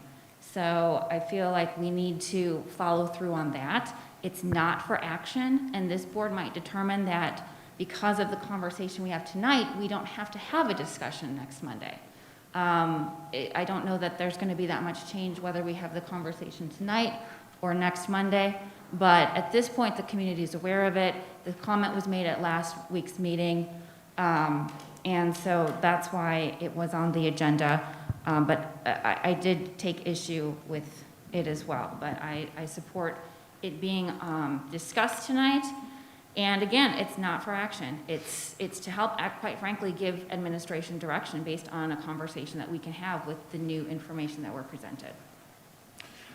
I would just add that looking at the slides and looking at what Dr. Hiltz is going to present, I think it's very important for us all to hear some of the new updated data that's coming out and that you've researched. And so I'd like to hear what you have seen and what you have been talking about with other districts around the area and get that information so we could ruminate over that as we go into next week's meeting.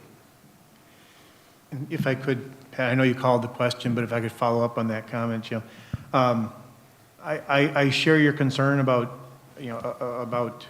combining the combination of the referendum and this topic, and also kind of taking over a special meeting. However, the information that's contained here, I think, is a significant departure from information that people have heard before. And so I think the earlier we can share the information, the more opportunity it gives, not just for the board to consider it, but for staff and the community to hear it as well. Okay, so Pat did call the question. So, okay, thank you. Sure, that sounds great. Thank you. No. So before we, excuse me, just so we're clear on what we're voting or how we're voting, are we voting for the motion or no against the motion? Jane Bruce moved to table the topic until next week. So if you vote no, that would be tabling it, correct? No. No. Not tabling. Right. A yes vote, we move it to next week. A no vote, we talk about it tonight. Correct. Okay, good. No. No. Yes. No. No. No. No. Yes. No. Okay. So we'll turn that over to you, Dr. Hiltz. Right, thank you. Thank you all. So you can see the presentation that's here. I just want to kind of set the picture, if you will. For the last several months, we've been discussing, issues of public health and how they interact with our educational modality and safety and learning. And several weeks ago, we heard some significant concerning information about the academic achievement of many of our students. We've heard anecdotally concerns about the social and emotional and the mental health well-being of our students. And so I think it's that well-being of our students that drives the urgency of the topic. And so if we look at the presentation, if we go to the second slide, just really the second slide says, how did we get to this point? Meaning just a reminder that we did start the school year virtually. However, as we surveyed that landscape and we saw other districts who were in person and their transmission numbers were similar or comparable to ours, we made the determination to make the decision to bring our students in person, thinking it would probably be safe. Now we find ourselves in a situation where the other schools in our region are very similar to us, right? Some in person, some virtual. Students are cohorted, and there is some interest in increasing the amount of time that students are able to come to school in person, because mainly of the data that we've shared, the academic and the social and emotional needs. When we brought students in person, we did not see the spike that we could have anticipated. Now we've received some information, both some research and some data, that other school districts in a different part of the state, down in the southeast part of the state, have students in person, and they are not able to maintain that 6 feet of social distance. And when we look at their data, it's, again, comparable to ours. So in my mind, it's a similar situation to where we were as we moved from virtual to in-person. But as I've said, this is a significant departure from our previous message, which was 6 feet was the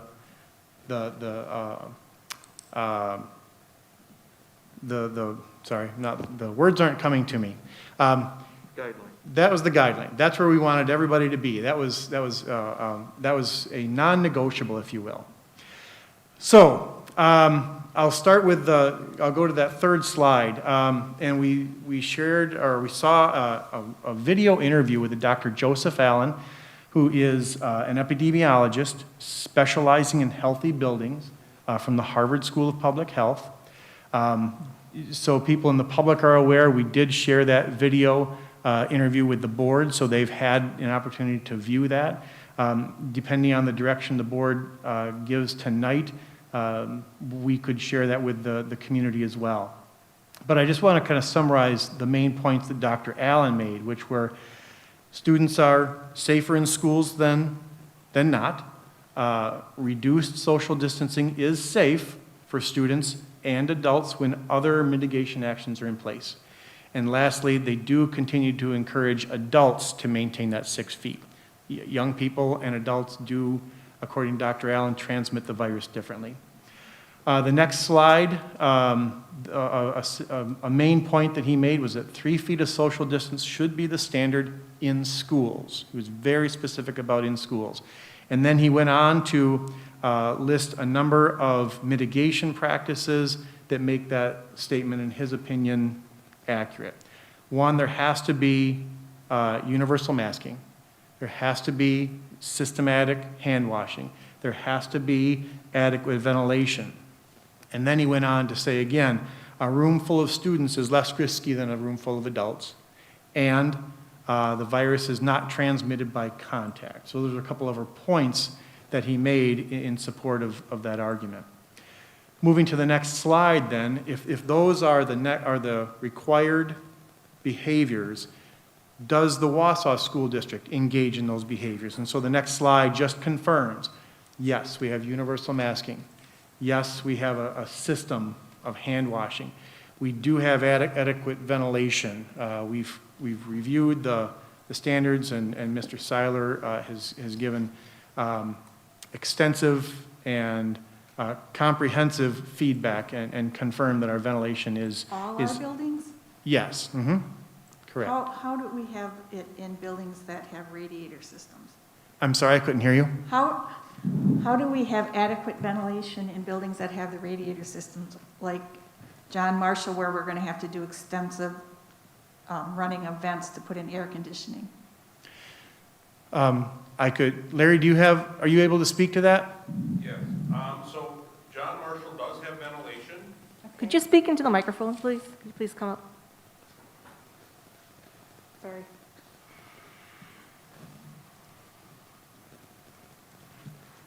I'm sorry. John Marshall does have ventilation. The heat is provided through, they're not the old units that you're referring to. Okay, there is hot water heat in there, but there is ventilation throughout the building.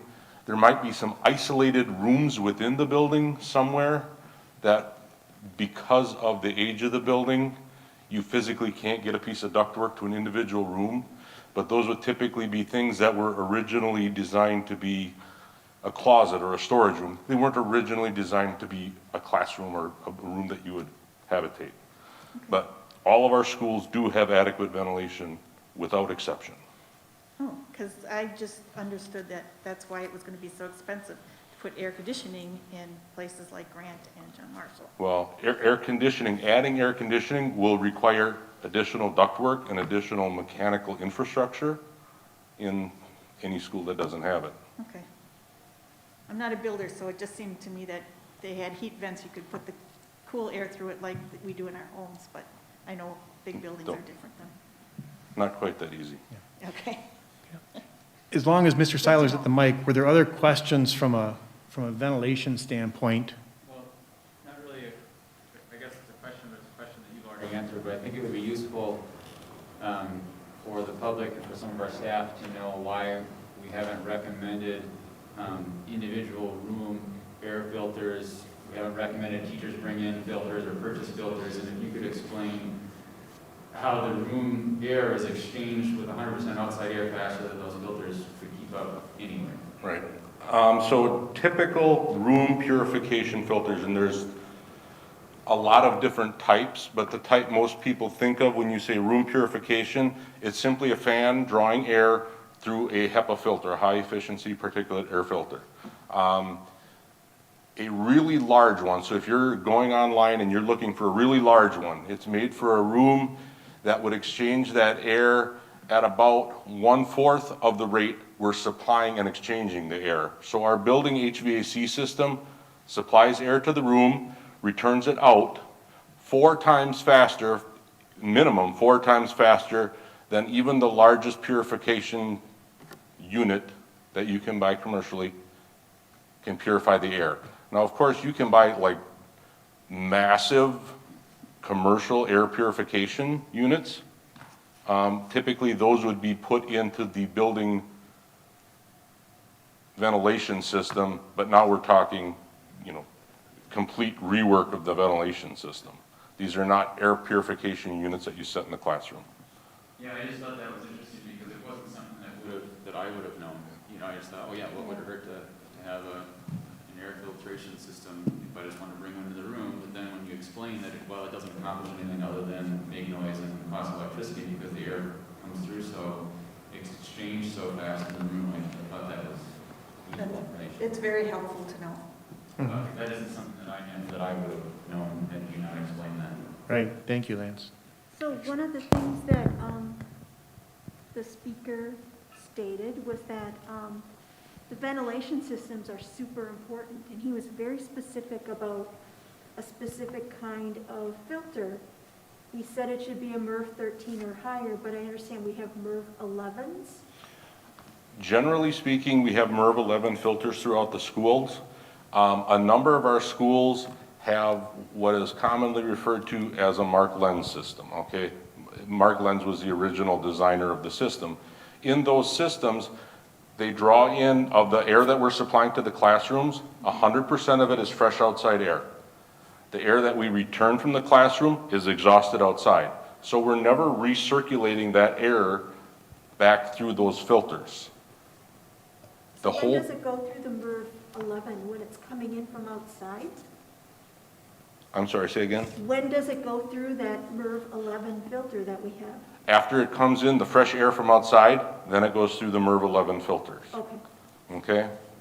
And then one of the other things, strategies he said, was opening windows, and that isn't a great idea either, because, as you stated, then the ventilation system doesn't work the way it's supposed to. Right, so that would be the one exception I would take with the information he presented. Opening the windows will imbalance the HVAC system within the school. And I understand the logic, you're getting fresh air through a window, but that probably would not work well because, like I said, then you would have rooms getting a lot more supply pushed to them, starving other rooms. It would just unbalance the entire system. And then the other thing he was really specific about was there need to be at least 4 to 6 air changes per hour in each room. Can we guarantee that in each classroom? We are providing well in excess of that. To literally prove it, we would have to visit 450 classrooms with a hood and measure 450 classrooms. And even that isn't proving it. It's only proving it for that snapshot in time when you're taking the measurement. So how do you rectify that with, I mean, this guy goes into buildings that are unhealthy and does these specific tests to make them healthier. We're looking at our filtration systems and we're saying, well, we think they're adequate, but we haven't really done any testing, or we don't really have data that proves that. And I understand that that would be difficult to do, but is there a way to spot test some areas that we think might be problem areas? That's exactly what we've been doing.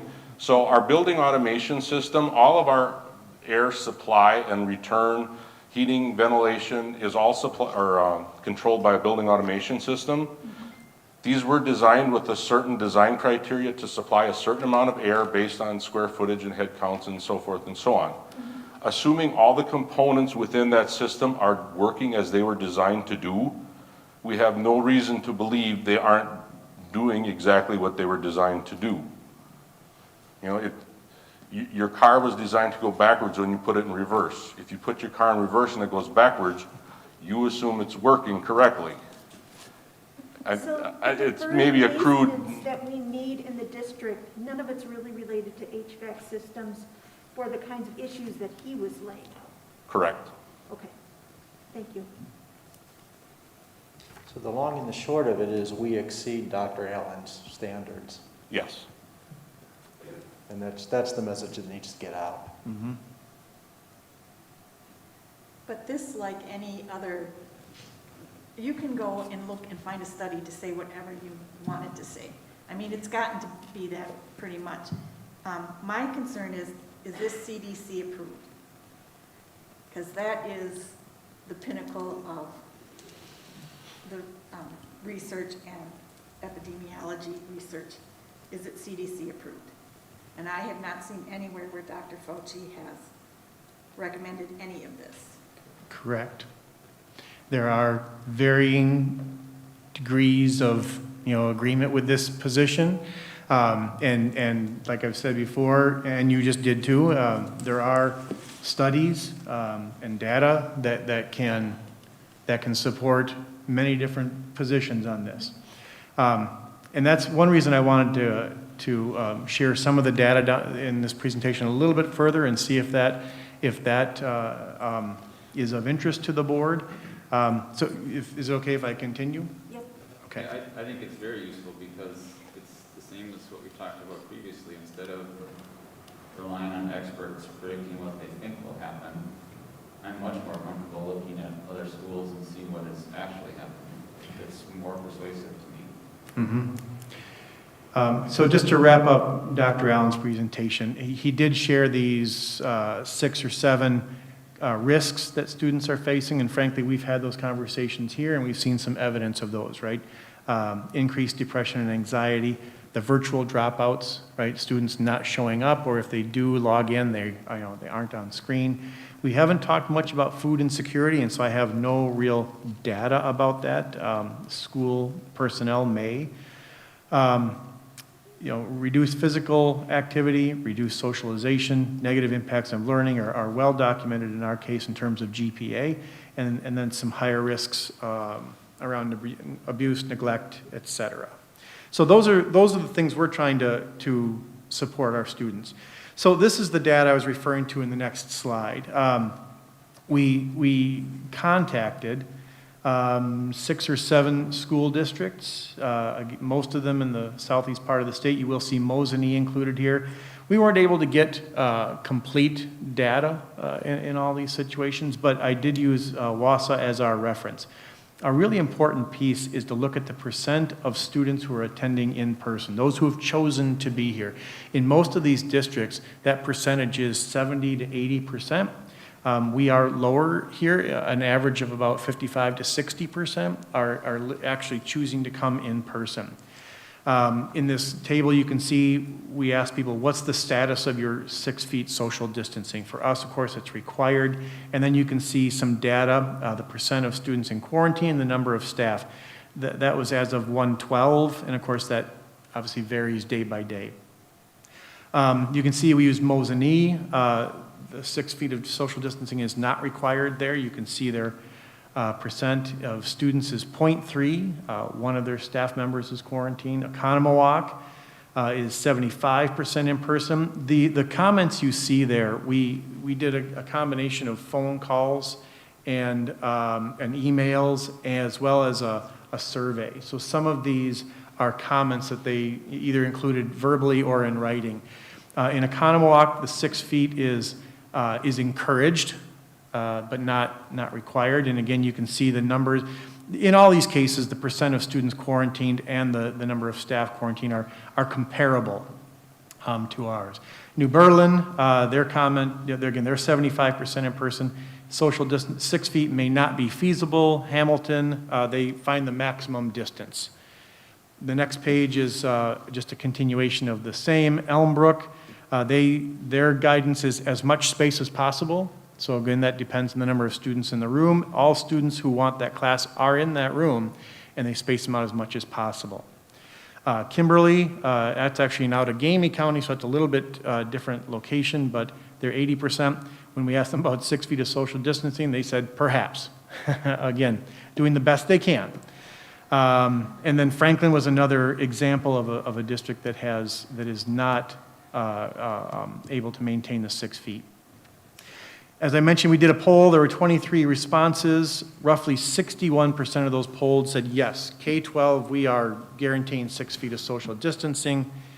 And other districts, it's very, I will just say it's very difficult to nail down exactly what their conditions really are, right? This is a phone call to someone that we may or may not know, or a survey. So I think the point here is that while many of these districts are guaranteeing 6 feet, many are not and are speaking to that. And again, their transmission numbers are similar to ours. Why don't I pause there for a second, because the rest of the presentation talks about, there's other views, and why don't I pause for a second? Okay, so Dr. Hiltz, can you clarify how many districts have been consulted as part of this data? Because I'm seeing 23 responses, but then the specific feedback, there's a different number there. Yes. So how many districts? 23 were surveyed, and those that are in the two tables above, they were contacted specifically either via email or phone. Okay, so I just want to make sure that it's clear for the community that there are 421 public school districts. Correct. So the fact that a couple have been contacted by phone here, what is it, like 6 or 7? That's less than 2% of the districts in the state. 23 districts, that is going to be just over 5% of the districts in the state. I think it's important to have those numbers. This isn't a majority of districts by any means. No, absolutely not. And those, the districts that we emailed or called, we did that in order to kind of confirm that they were less than 6 feet and confirm their numbers. So, but you are correct. This is a small number of districts. So I do have a question. Has our health department changed their mitigation strategies for us? They have not. So they still recommend 6 feet? Correct, yes. Okay, so for clarification, the CDC guidelines have not changed. They still recommend 6 feet. And the local county health department guidelines also still recommend 6 feet. Correct. And this was all done before we learned of the 2 new, more infectious strains that have been seen in the United States, which are attacking kids at the same rate as adults. Well, they're more contagious. And plus, with the vaccinations, Vice President Pence promised more than he had to give, and we are not going to get the vaccines that we thought we were. So the teachers are not going to be vaccinated as soon as we had hoped. And then the last thing is, if we would redo this, then we have to throw this all up in the air again and let people choose remote or in person, because we can't tell people you have to stay in person and put up with a 3-foot distance if that does not make you feel safe. Pat, can you hold yours for a second? I just want. So we are in conversations with Aspirus. We think we are on a fairly short list to get our staff vaccinated. The other point you made, sorry, I couldn't keep up with them. Oh, yes. At the secondary level, we would not need to do that. Reason being, if I'm in a social studies class and I'm currently in person and I choose to go virtual, if I just tell the teacher that and stay home, I can log into the exact same class, exact same teacher. That's different at the elementary because we have separated in person and virtual. So I just want to clarify that. Okay. Thank you. And then the other point I made was about the new, more infectious strains. Correct. That weren't considered when this was done. Yeah, the research was before the new strains, and I have been reading up on that. And I'm sharing what I know to date. And you're right, there are new variants and I'm not sure what that means for our immediate future. And then the Keith, other point, Go ahead, Beth. the other point that Mr. Allen or Dr. Allen made was if you do reduce that distance, it makes the other mitigation strategies that you are using that much more important.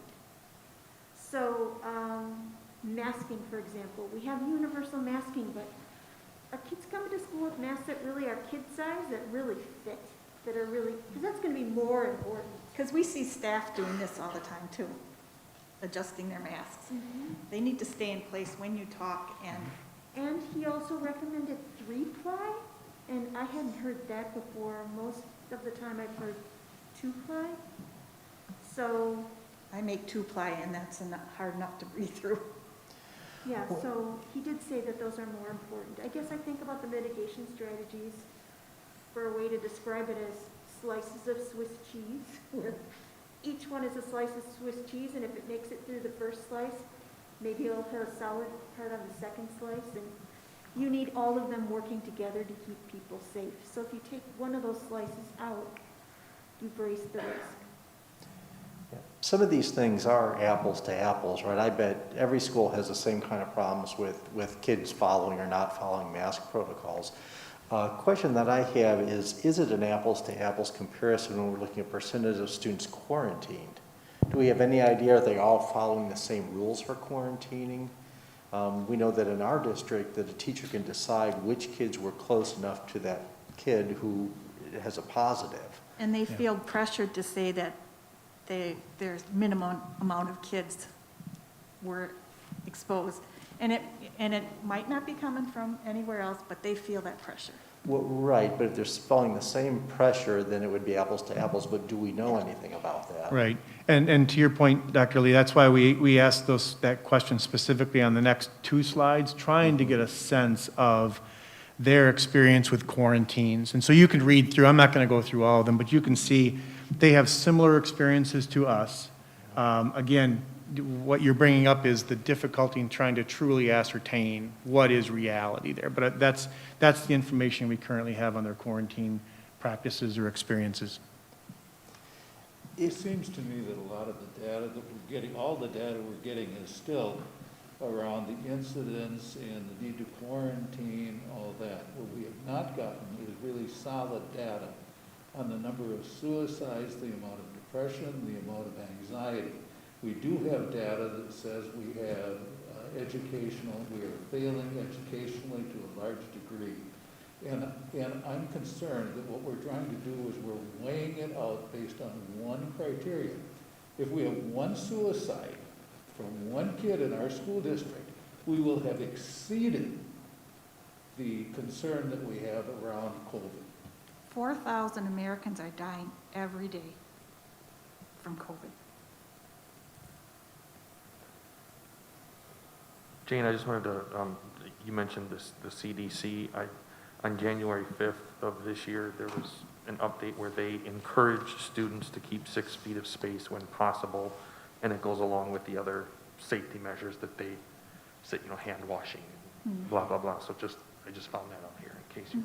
Right, yeah. I'm not advocating for the 3-foot social distancing, but if we were to do that with approximately 60% of the students attending, could we at the secondary schools have students in class, all that same 60% in class 4 days a week?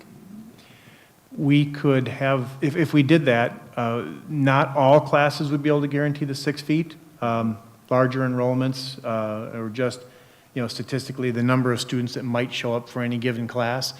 We could do many classes. We could maintain 6 feet in many classes, but not all, as we talk to our secondary principals. And then I just had one more question. I think one of the major problems that we had was keeping staff able to come, because when more quarantines happen, you have more staff that have to stay home, or if their children are quarantining. I'm just kind of wondering how this might change that dynamic, and would we end up having to close schools or classrooms or grade levels because we didn't have enough staff? Right. That was one of the things we worried about when we brought students back. And what we found is that our our staff infection rates actually went down. Well, look at what happened with Pier last week. Did they have to close these? They only have 2 staff, though. Our staff infection rates they went down. They went from 15, 16, 17, 18 per day prior to bringing students back, to going in that 12 to 15 range to as recently as 6. And there was a few months there, 2 months there, where I was writing them down every single day because we were worried about that, and they went down. And so it just has showed that it's a community issue. It showed that our staff took it seriously, that they protected themselves, that it's a community transmission issue. Could I follow up on that one comment you made, Lance, about community transmission? You'll read in here again the same thing. The transmission isn't happening in schools for the most part. It's in the community. And I believe in the weekly summary I gave to the board, I commented that it's difficult to compare transmission rates and student quarantine percentages because in the southeast part of the district or the state, the activity numbers were lower. As we continue to do some research, Cassie was helping me with this today, their activity levels, their transmission rates, their daily cases are actually very similar to ours. So that was an inaccurate statement that I shared with you earlier. They are very comparable. And isn't there a caveat on most of these? Even Joe Allen said this may not be possible in communities where the community transmission rate is very high. You know, it's problematic though, because right at the end of the video, in the questions and answers, he said personally, he doesn't think community transmission rates should be considered. Now, he said he doesn't know what's coming out in the updated report. It's a question of what he and his colleagues can agree to. But that's, again, he stated this is only his personal opinion, that he doesn't think community transmission rates are an important measurement. But so, you know, I think we need a little more information before we accept that opinion. But there's something to think about. For everyone to know what we're not talking about. So we're not talking about going back to the old normal. We're not talking about no masks. We're not talking about no social distancing. We're not even talking about bringing 100% of our kids back. We're talking about 55 to 60% of our students. It's an average, so there's going to be some classes where it's higher and some classes where it's lower. But we're not having a discussion about bringing 100% of our secondary students back. We're talking about bringing 55 to 60% of our secondary students back 4 days a week. That doesn't mean it changes your opinion, but I think it's important that everybody knows that's what we're talking about. Correct. Thank you. We should speak a little bit about quarantines. One of the slides, I think, Cassie, it says example of a quarantine situation. There is a slide there that speaks to, it does offer some research that counters this. It says no, you know, it's that students do transmit the virus, and again, you know, you can certainly look at that. But this would change our quarantine situation. Currently, if there is a positive student case in a classroom, our contact tracer checks with that teacher and says, did everybody maintain 6 feet? If so, end of story.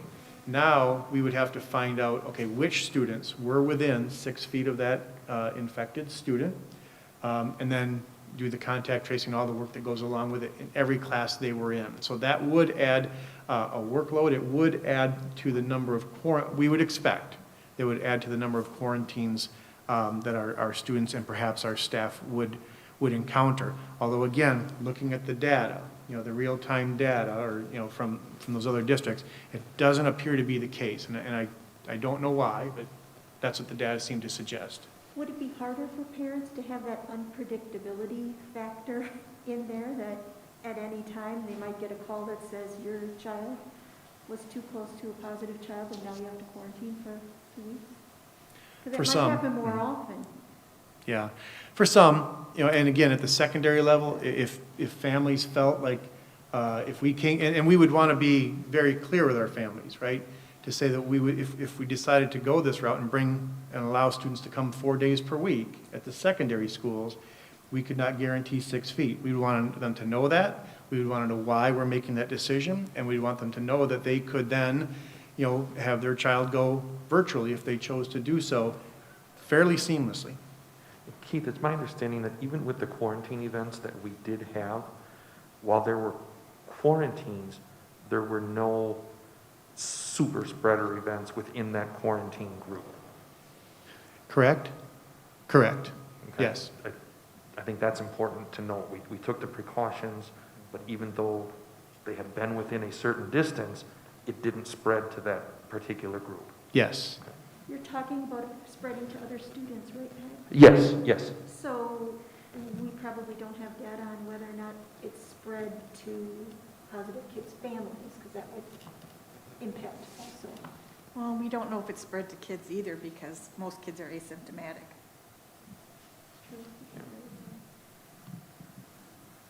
And to Jane's point, one of the studies that is shared in this PowerPoint addresses the fact that children are symptomatic and have been deemed to be spreading COVID through the schools. And then I did share another article with a similar result in a Montreal study, where it said, in other words, the study found it's children who pass the virus on to adults when schools reopen in the fall. But I would just encourage everybody to take a look at those two when you get a moment, if you haven't already. Just one other point, Lee. I think what you brought up is absolutely, it's beyond critical. And I had an interaction with a parent who shared with me that they have an IB student who is an outstanding student. Because of this particular situation, this student is not doing nearly as well as they used to. And the concerns that the parents have at this time around exactly what Lee was talking about are significant. And there was an article today that I read, I think it had something to do with NPR. It was a leading indicator of teen self-harm. And they said that has been up 18% in the fourth quarter of last year. Now, the unfortunate thing about leading indicators is that they're typically an indicator of future activity. So that is a real concern, and while it may not have hit yet, the statistics would say that unfortunately it's going to.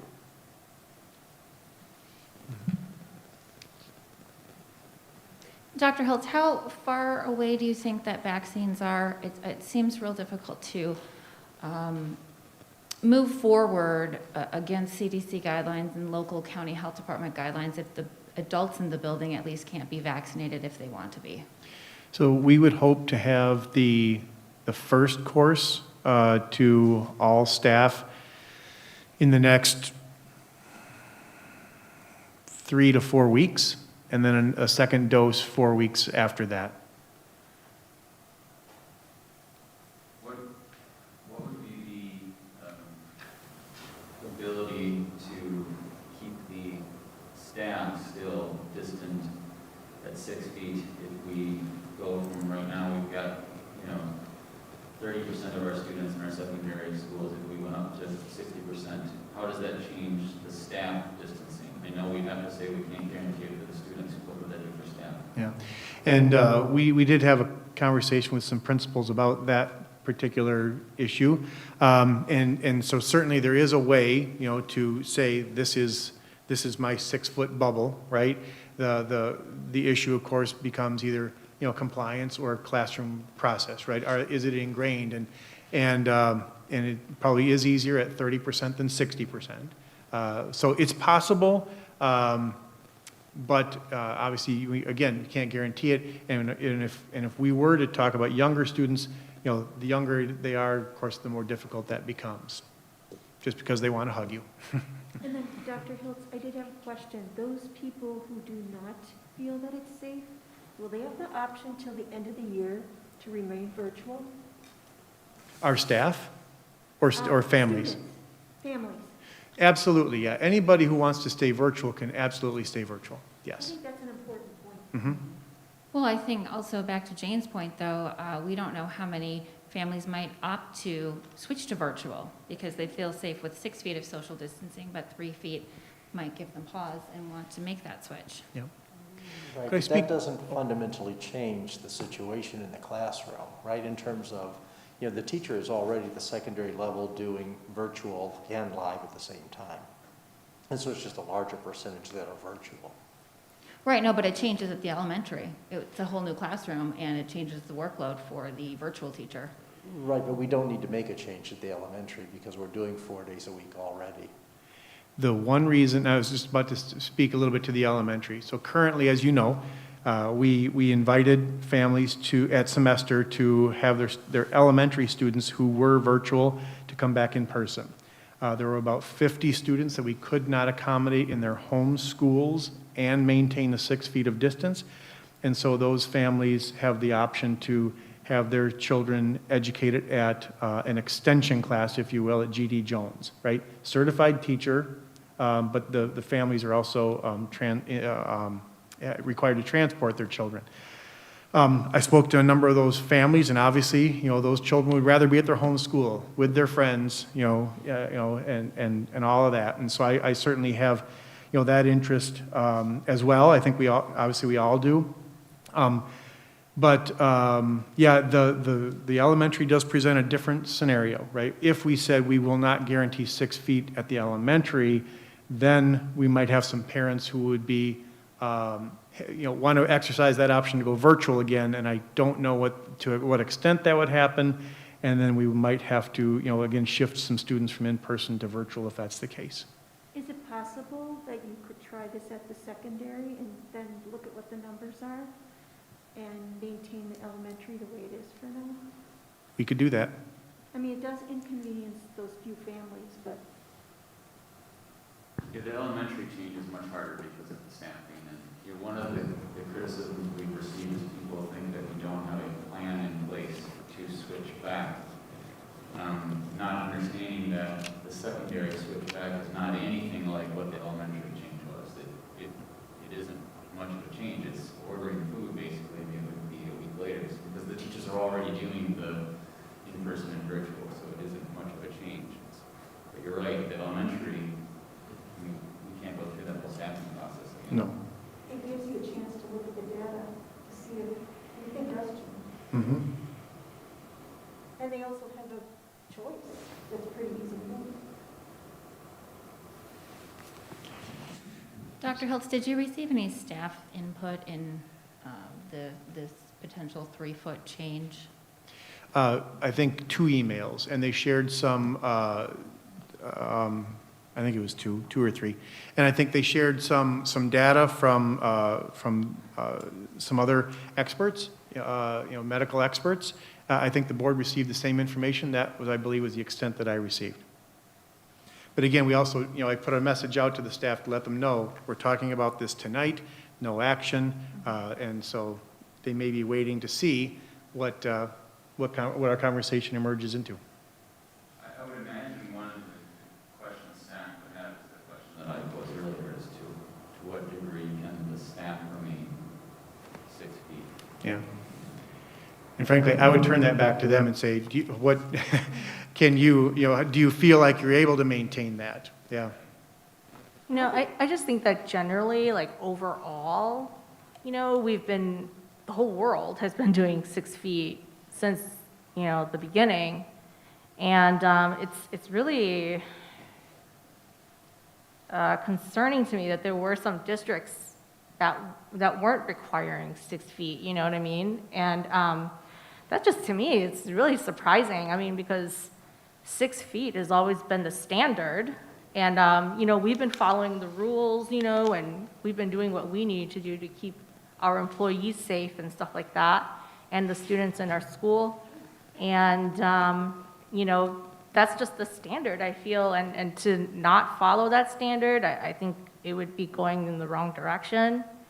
And I agree with Lance that, it really does matter what everyone outside of the schools are doing as well. Because, if you look at what they did in the United Kingdom, they had their very strict lockdowns, and people were only allowed to go out to exercise for maybe 1 or 2 hours a day, but their students were in school. See, so that was the difference. Mm-hmm. The public, they were on strict lockdown, but their kids were in school. And so there was that balance. And unfortunately, we don't have that here. So, I think we should take that into consideration as well. That's what Dr. Fauci has always said. You can have your schools open or you can have your bars and restaurants open. And our public made their choice. I do have a question. If a teacher would feel more comfortable having one of those air purifiers in their room, would they be allowed to bring their own? What do we say to that? I'm not sure what our position is. Sorry, Larry. I mean, that might be important to a specific staff system. Sure. Not that it would probably make a difference in their air quality, but as far as allowability, yeah. So up till now, what we've been saying is no, for one very good reason. What we allow one person to do, we need to be prepared to allow 1,000 people to do, literally. And there's costs associated with air purifiers as well. Do you think everybody's going to buy a $300 or $400 air purifier and bring it to their classroom? Probably just the ones who are very worried about that or think that that would be helpful in some way? Well, it wouldn't be helpful. It's providing a false sense of security. It's consuming electricity. Would they expect the district to provide the filters? The filters are extremely expensive. And if the filters aren't changed, they can become a hazard. And I know years ago, we had cut back on what appliances they could have in the room because it kind of exploded. I mean, we had people with microwaves and coffee machines and the buildings aren't meant for all that drain on the power. It's meant for other things. And we pulled that back in and said you can't have these things. And I think that would start again if we went down that road. I think this is an exception. I would hate it to, that did provide someone with a sense of security, and we said no because we were afraid that it was going to mushroom into 1,000 or what have you. I would say deal with that at that time. Yeah, exactly. I hate to be a, no, if someone does want one, great, it makes them feel better, even though if you're saying it's kind of counterintuitive, as long as they understand that going into it, let them make a choice.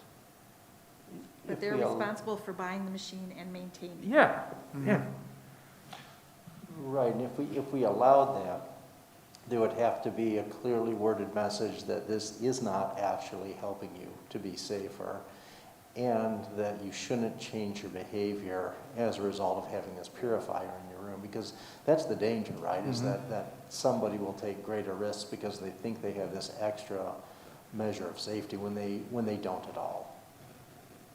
I don't know how much of a problem it is. It just seems odd to me that we have the electricity and the noise coming from something that can't exchange air as fast as the fresh air that is being put into the room. They're literally trying to purify the outside.